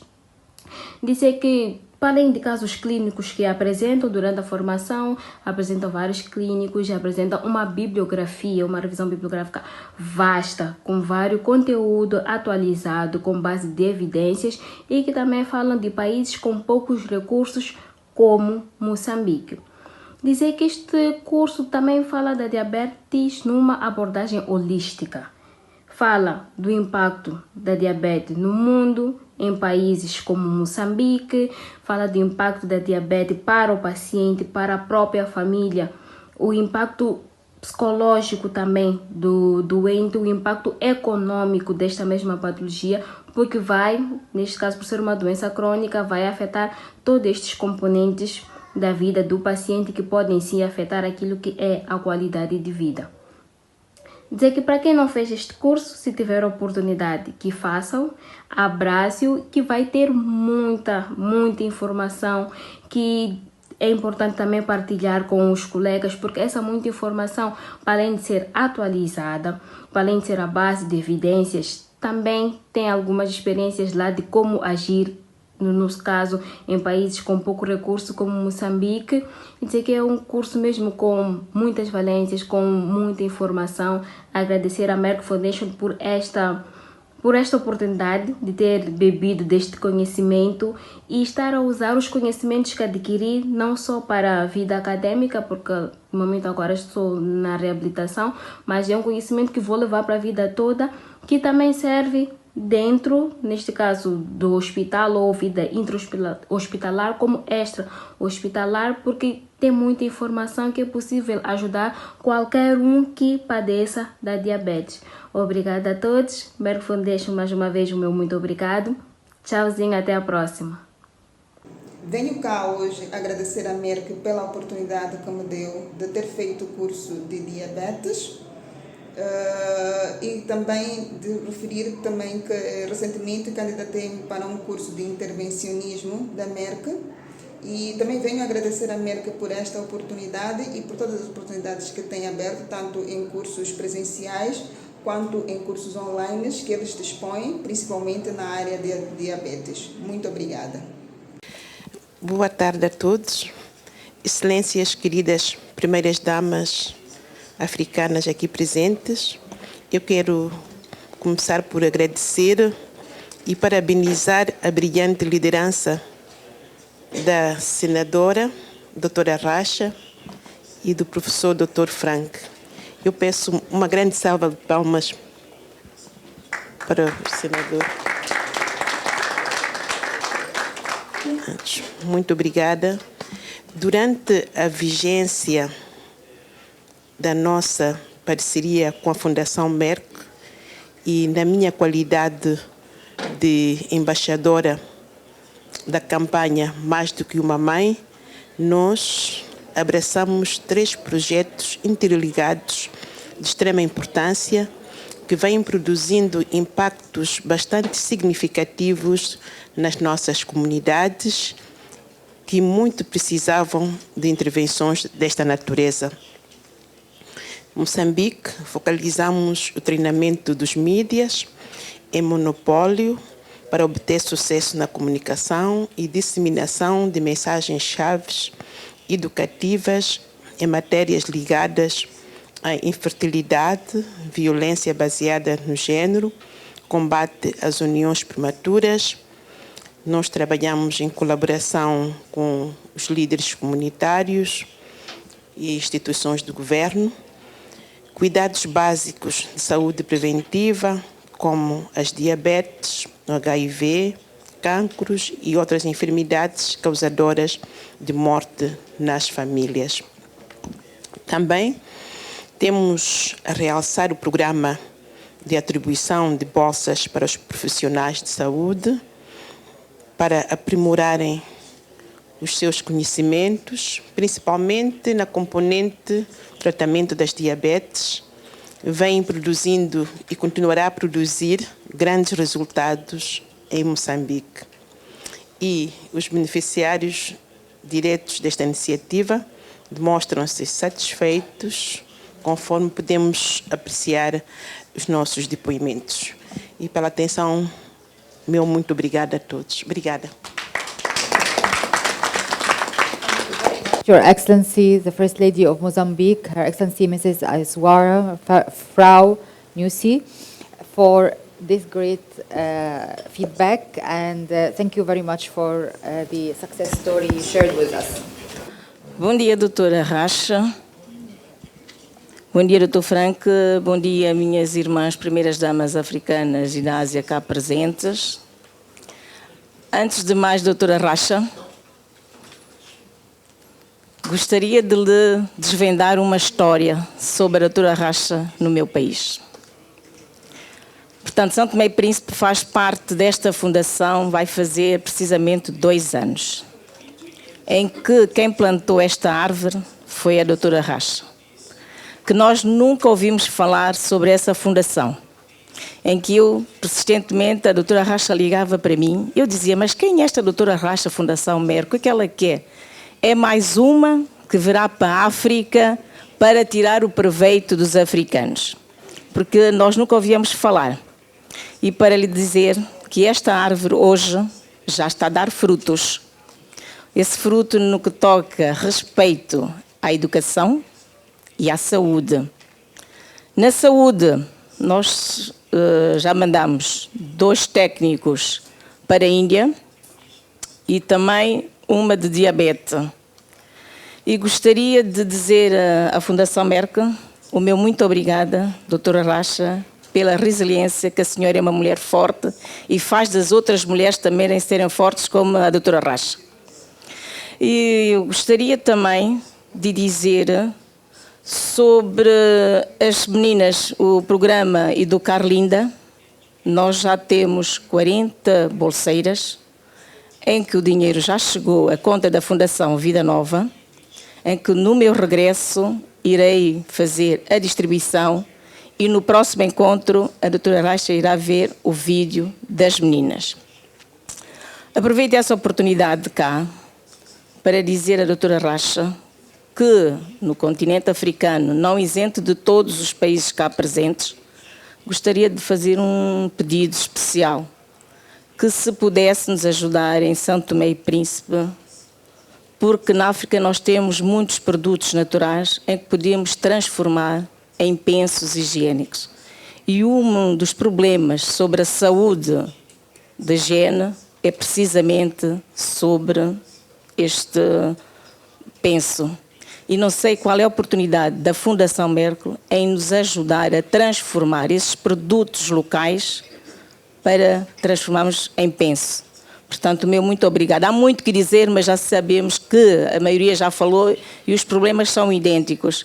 E eu aproveito agora para passar o vídeo. Mais uma vez, muito obrigada.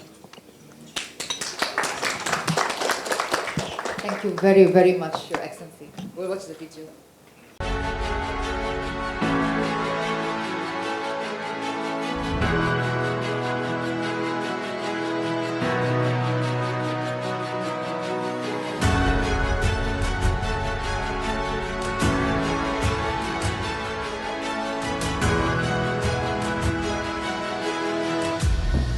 Olá, eu sou Carla dos Santos. Sou Joacia Verde. Nós somos profissionais da saúde do Hospital Dr. Menezes, em São Tomé e Príncipe. E estamos cá na ilha a fazer uma formação de 6 meses de técnico de radiação. Então, como é que foi o processo? O processo foi através da primeira-dama. A primeira-dama fez o convite à Fundação Merck, pedindo algumas bolsas de estudos para os profissionais de saúde em São Tomé. Então, o convite foi aceito. Ela pediu alguns nomes no Ministério da Saúde e o Ministério da Saúde mandou algumas listas. Então, nosso nome foi incluído na lista.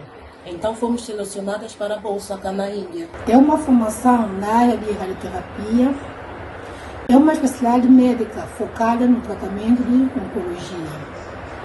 É uma área também que a oncologia é parte do tratamento de câncer, especialmente do problema de câncer.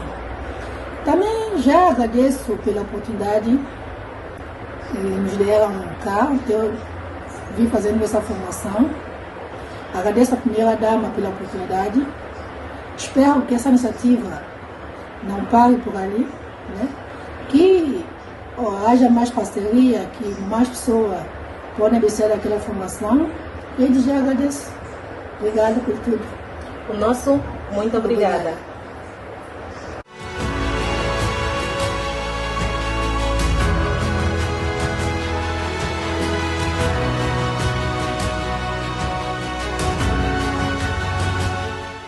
Thank you very, very much for this video and testimony of the first 2 scholars that they're going to join the training and the scholarships for Merck Foundation.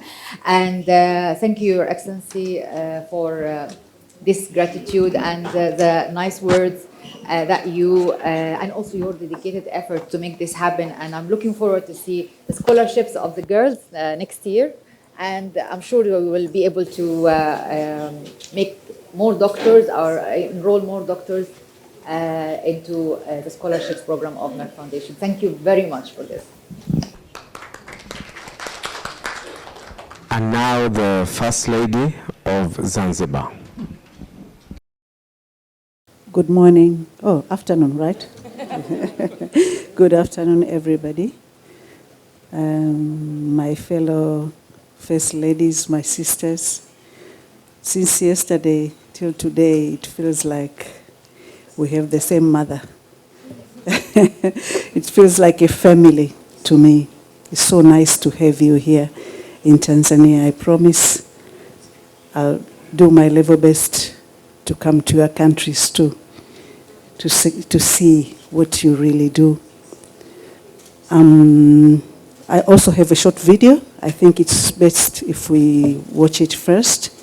Then I will come back to that. But before that, I would like to take this opportunity to thank Merck Foundation, first of all, for inviting me. I must say I had another commitment, but I had to break it for this meeting. I thought maybe I would just give my video and be missed, but then it did not feel right for 14 great women of Africa to be in my country and I'm not there. So I gave you the preference. And secondly, also, I would like to say thank you again for convening this meeting in Tanzania. It has been our pleasure, and I also, of course, grateful to my president, Dr. Samia Suluhu Hassan, for hosting everybody, for making this happen. And also I want to commend all of you First Ladies for the great work that you do in your countries. I know I'm in your shoes. We are wearing the same shoes that we are seen as mothers. We have to give solutions to their problems, and sometimes it's so difficult because of financial constraints. As First Lady's office, like I'm talking for myself, it's not like I have set aside a budget to do anything, but I have to struggle to make ends meet. But we are in there and doing it for our women, children, and the society in general. Thank you. We can watch. Zanzibar, comprising Unguja and Pemba Island, covers a total area of 2,654 square kilometers and is a home to 1.9 million people. The labor force participation rate is 79%, and in terms of job creation, seaweed production ranks the second after tourism and clothes, with over 90% of seaweed farmers being female. Despite 100% Zanzibari households being located within 5 kilometers of primary health care facilities, maternal mortality rate remains high at 145 deaths per 100,000 live births, and out of 1,000 live births, 56 children die before the age of 5. Only 28% of adolescents have adequate knowledge of menstrual health and hygiene, with many having limited access to sanitary pads. While 67% of households have at least 3 meals a day, there are significant gaps in nutritional habits, and malnutrition remains a challenge. The average children's stunting rate across Zanzibar is 17%. Recognizing that a revolutionary government of Zanzibar welcomed complementary efforts to address the stated national challenges, Her Excellency Mrs. Mariam Mwinyi, the First Lady of Zanzibar, was inspired to establish the Zanzibar Maisha Bora Foundation in July 2021 as the founder and chairperson of the board of the foundation. The Zanzibar Maisha Bora Foundation drives efforts to improve the health, well-being, and safety of women, youth, and children in Zanzibar. Through its 3-year strategic plan from 2022 to 2025, the foundation has continuously aligned its work with both the global and Zanzibar national development frameworks by achieving 4 goals. Our first strategic goal is to improve livelihoods of women and youth seaweed farmers. Over the past 3 years, we have empowered more than 1,000 women and youth in local communities by training farmers and have established nursery centers to produce high-quality seedlings by developing breeding programs. Currently, we are setting up a state-of-the-art seaweed social enterprise program in collaboration with the Ministry of Blue Economy and Fisheries to horizontally commercialize the seaweed initiative into a competitive industry that will sustainably benefit at least 1,500 local women and youth. Through innovative marketing and nutritional strategies, we are strengthening this vital seaweed industry for economic growth and nutritional security. Whilst we have integrated seaweed research into nutrition programs, we have also registered positive impact of integrating seaweed into community-driven solutions, and gradually, improvement of women, youth, and children's health are notable in Zanzibar.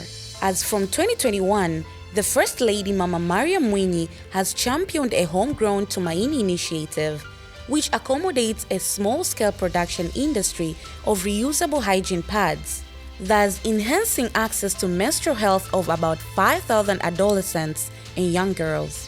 This is one of environmentally friendly and cost-effective model in improving adolescent sexual and reproductive health for in and out of school population segment.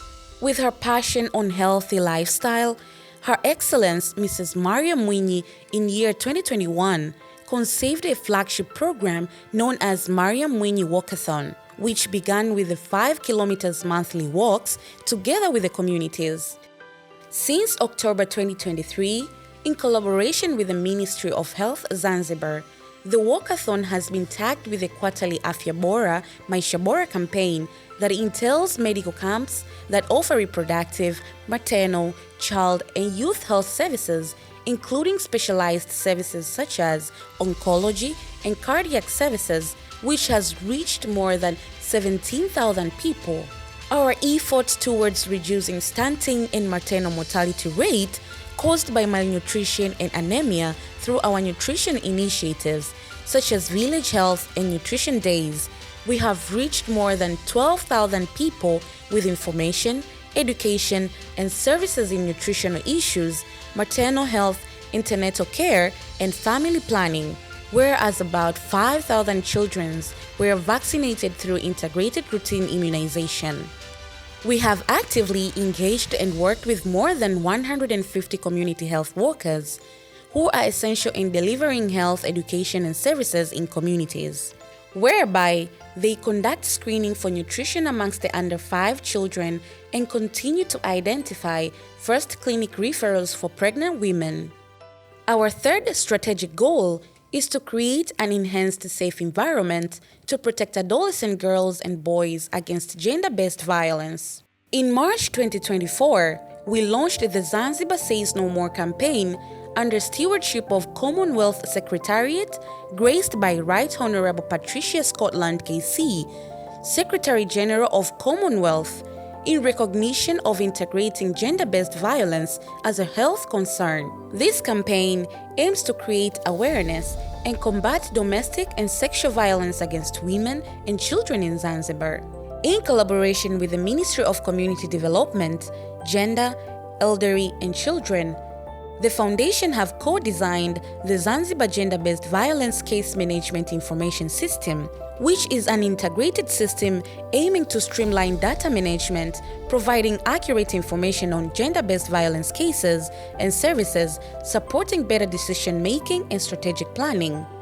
The Zanzibar Maisha Bora Foundation is further committed in combating gender-based violence by setting up a rehabilitation center or a safe house in Zanzibar to provide post-gender-based violence services to the survivors, such as psychosocial support, legal aid, and livelihood skills to women, which will facilitate economic independence as they gradually integrate in their respective communities. Our fourth strategic goal is to build and enrich Zanzibar Maisha Bora Foundation performance and sustainability, whereas we continue reinforcing our internal frameworks, structure, and system for high excellence in performance. We further appreciate and encourage partnerships with the different stakeholders ranging from governments, development partners, donors, philanthropists, and fellow local and international organizations to expand our reach and create sustainable quality life to all Zanzibaris. Under the leadership of Her Excellence Mrs. Maria Mwinyi, Zanzibar Maisha Bora Foundation is driving meaningful change for a brighter future for all. You are welcome to be part of our journey. And I think we're going to walk with you in the marathon next time.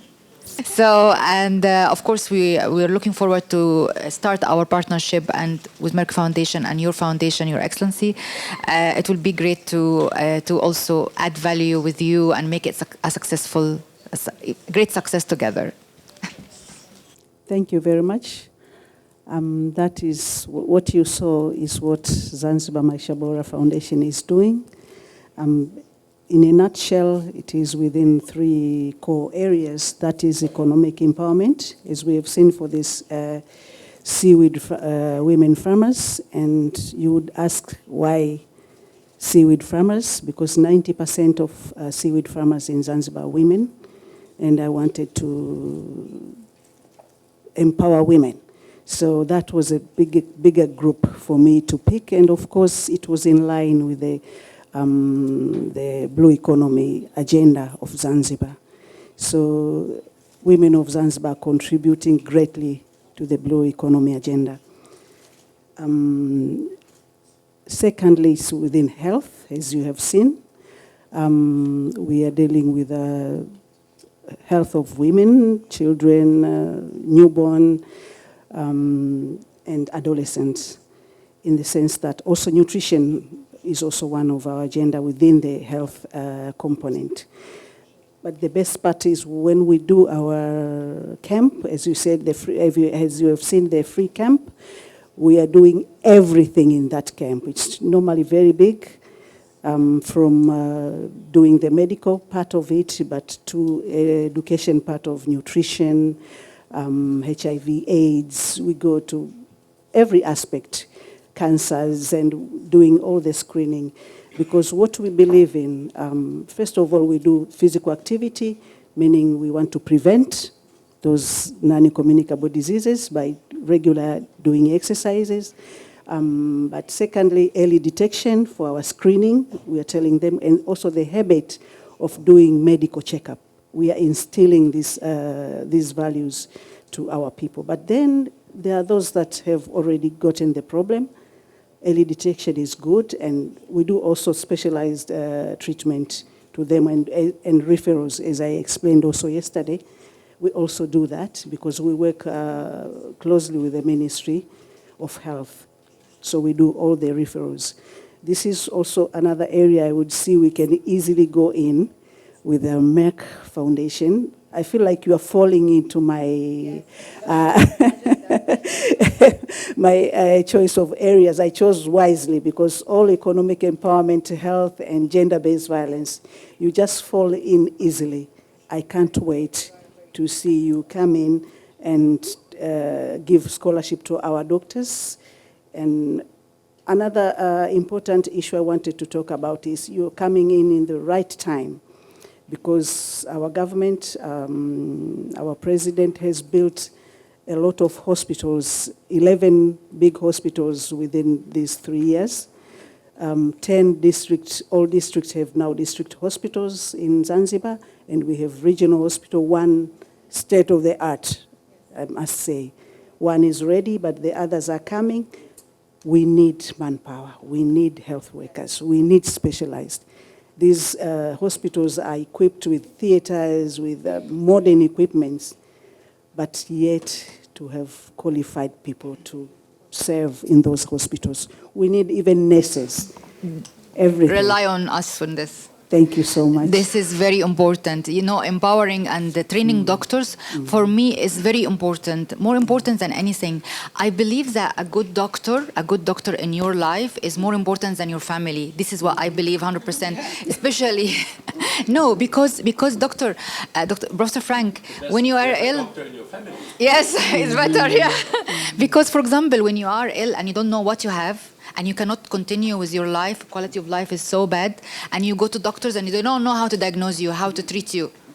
It's very important to have a good doctor. It is. Yes, so thank you very, very much. Yeah, I'm with you, because we have malpractices, we have wrong diagnosis, you are treated for A, you have B, and thank you to that. And I think I forgot to mention, so far in Tanzania mainland, you have trained 70 doctors. Thank you very much.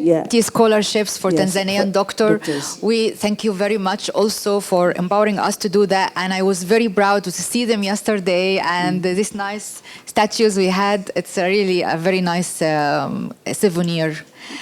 Thank you very, very much for hosting us. And here I have to thank also Your Excellency, the First Lady of Zanzibar, Her Excellency Madame Mariam, and Mariam Mwini, and of course the President of Tanzania, Her Excellency Dr. Samia Suluhu, for hosting all of us and make it a great success of this year conference, 11th edition. Thank you very much. I want to share with you something.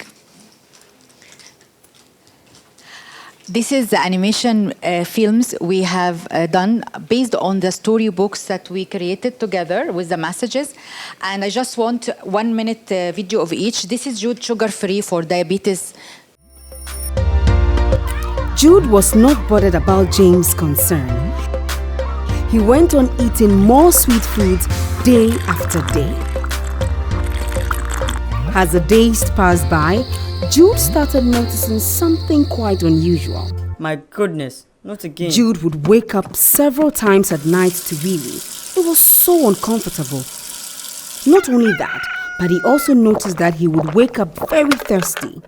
Jude would need to drink water multiple times during the day as well as night, and this also meant using the washroom several times. Oh my god, this is so destructive and shameful.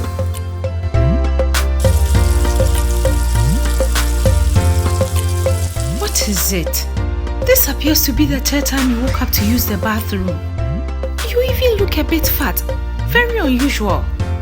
I have no idea, Mom. And I've been feeling very thirsty lately as well. This is Ride into the Future. Another good news, Mother. I passed with flying colors. I am headed for higher education. That's my daughter. I'm so proud of you, Grace.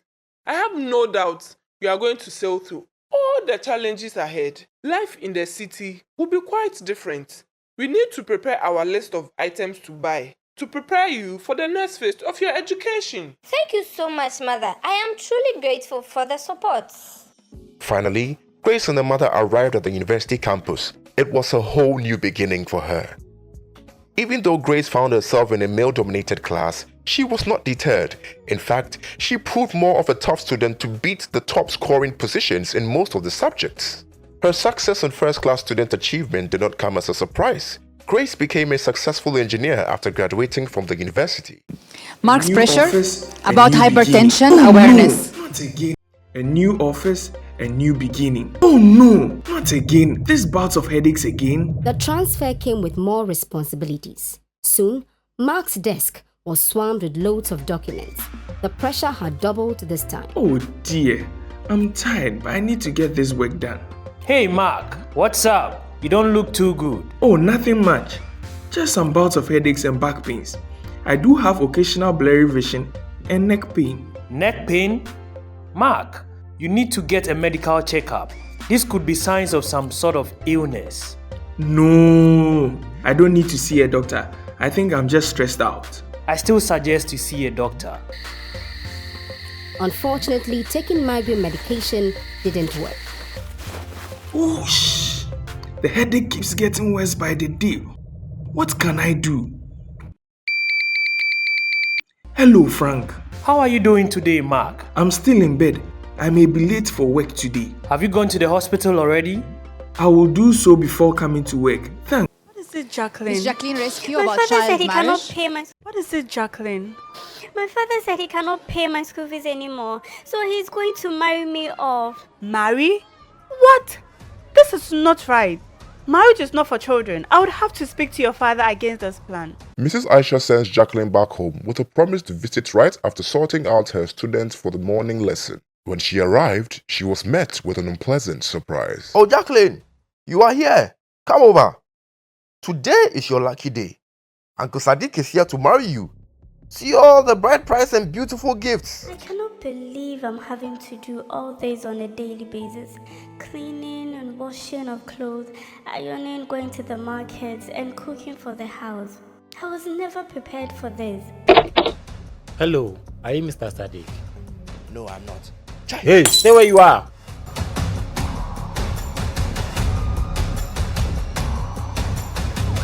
Police, freeze!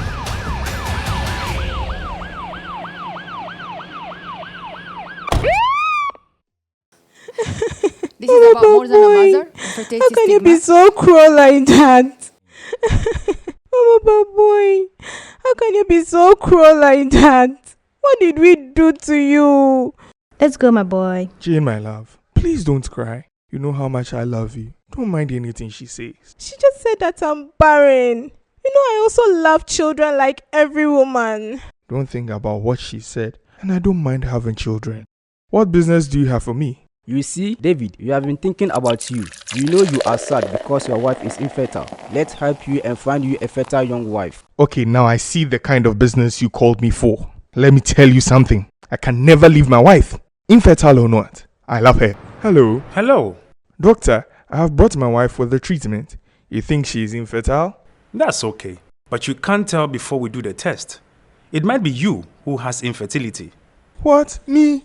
No way. A man is never infertile. Men too can be infertile. Let's hope you two are just fine. This is an example, like 1 minute of each animation movie, and still we have other 3 about cancer and other things. And this will gonna be it's already in English, Portuguese, and in French. So I will distribute to all the offices of the First Ladies, so you can share it also on your social media, on your platforms, in your meetings, in schools, clubs. So it would be a great idea to raise awareness in a very nice, soft way and entertaining for children and even for adults, because we enjoy also watching cartoons. Now I want to share with you something very important. We started it's very fast, but you will be surprised because you will see me and Professor Frank speaking French and Portuguese. Now, with AI, you can actually make the voice print with any language. For example, Your Excellency, you're speaking English, we can make you speak French and Portuguese with your voice and everything. Let's play. Depuis 2012, toujours de force en force. Mesdames et messieurs, ce fut un voyage vraiment enrichissant avec vous tous, plein d'histoires à succès et d'impact significatif sur la transformation de la vie des gens chaque jour dans les communautés les plus défavorisées d'Afrique, d'Asie et au-delà. Next one, me in French. Le total des bourses est offert par la Fondation Merck à des médecins de 50 pays. Il s'agissait de 1700 bourses dans 42 spécialités critiques et mal desservies. 1700 bourses. Nous disposons également de 560 bourses accordées dans cette spécialité, les soins de fertilité, les soins sexuels et reproductifs. C'est aussi pour beaucoup d'entre eux qu'ils sont les premiers dans leur pays. Cela nous a toujours tenu à cœur et est très important. Next, Portuguese Desde now. 2012, We are sempre listening com to the muita Portuguese força now. e energia.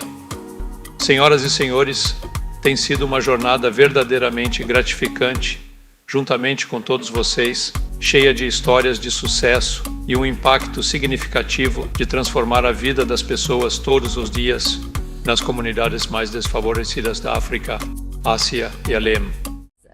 O total de bolsas concedidas pela Fundação Merck a médicos de 50 países foram 1.700 bolsas em 42 especialidades críticas e carentes, e a oncologia é uma delas. Das 1.700 bolsas, temos 560 bolsas concedidas nessa especialidade de cuidados de fertilidade, cuidados sexuais e reprodutivos. E isso também muitos deles são os primeiros em seus países. Então, isso sempre esteve muito próximo do nosso coração e é muito importante. So this is how we doing also translation for all speeches or all our materials with AI, so it can be very easy, and this also can be, if you want, trained to your offices who's doing your communication, so we can also utilize that if you want to do in the work. But in general, there is a lot of AI tools that we are grasping, and we have a team who is very expert in this. I would like later, I will share the presentation with your offices, and if you need any type of training that you can utilize it to have more community awareness programs, because you can generate videos with AI. Yes, for example, this is a picture generated by AI. You just describe it.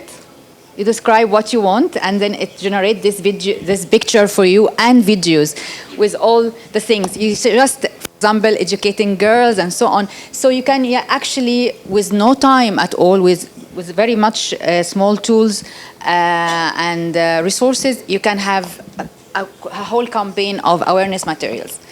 So before we end, I want to share with you my song, because I sang a song about life is sweet without sugar with Kwesi, the Ghanaian singer.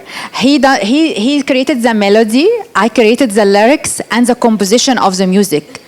And I didn't know that I can compose music until I did it. And of course my voice is not the best, but it's actually very nice just to refresh ourselves a bit before we end. Can you play the song?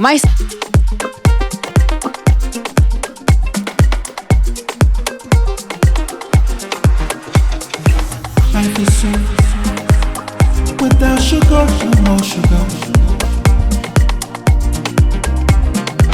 Life is sweet. Without sugar, no more sugar. No more diabetes. Life is sweeter without sugar. No more sugar. Life is sweeter without sugar. If you really wanna be freer, happier, active, beautiful, energy to me, successful,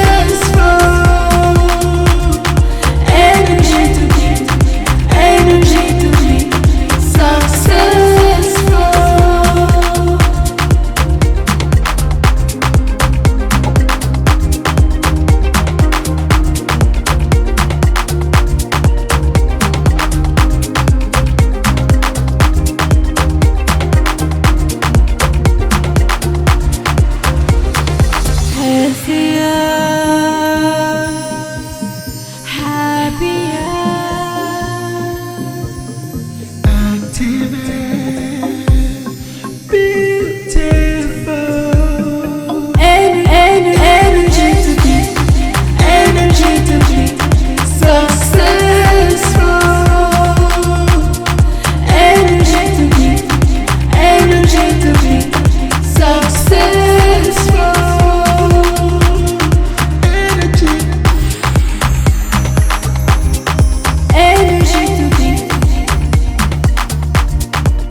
Something to promote sugar-free and also the diabetes, and to be in more energetic music that we can play it in our events and our platforms and social media. So at the end, thank you very, very, very much for your valuable time. It was a long session, but it was needed. It's only once a year. We are very proud with all the success stories and all the activities, initiatives, and the whole programs is amazing. Nothing better than this, really. We don't ask for more than this. It's really great. We welcome the new First Ladies to our platform, and we are looking forward to make it a great success with you as well, and we'll share success stories next year. Thank you very, very much. Professor Frank, you want to say a few words to close? Right. Many words have been spoken. It was 1.5 very intensive days, and I'm very impressed by what I saw today.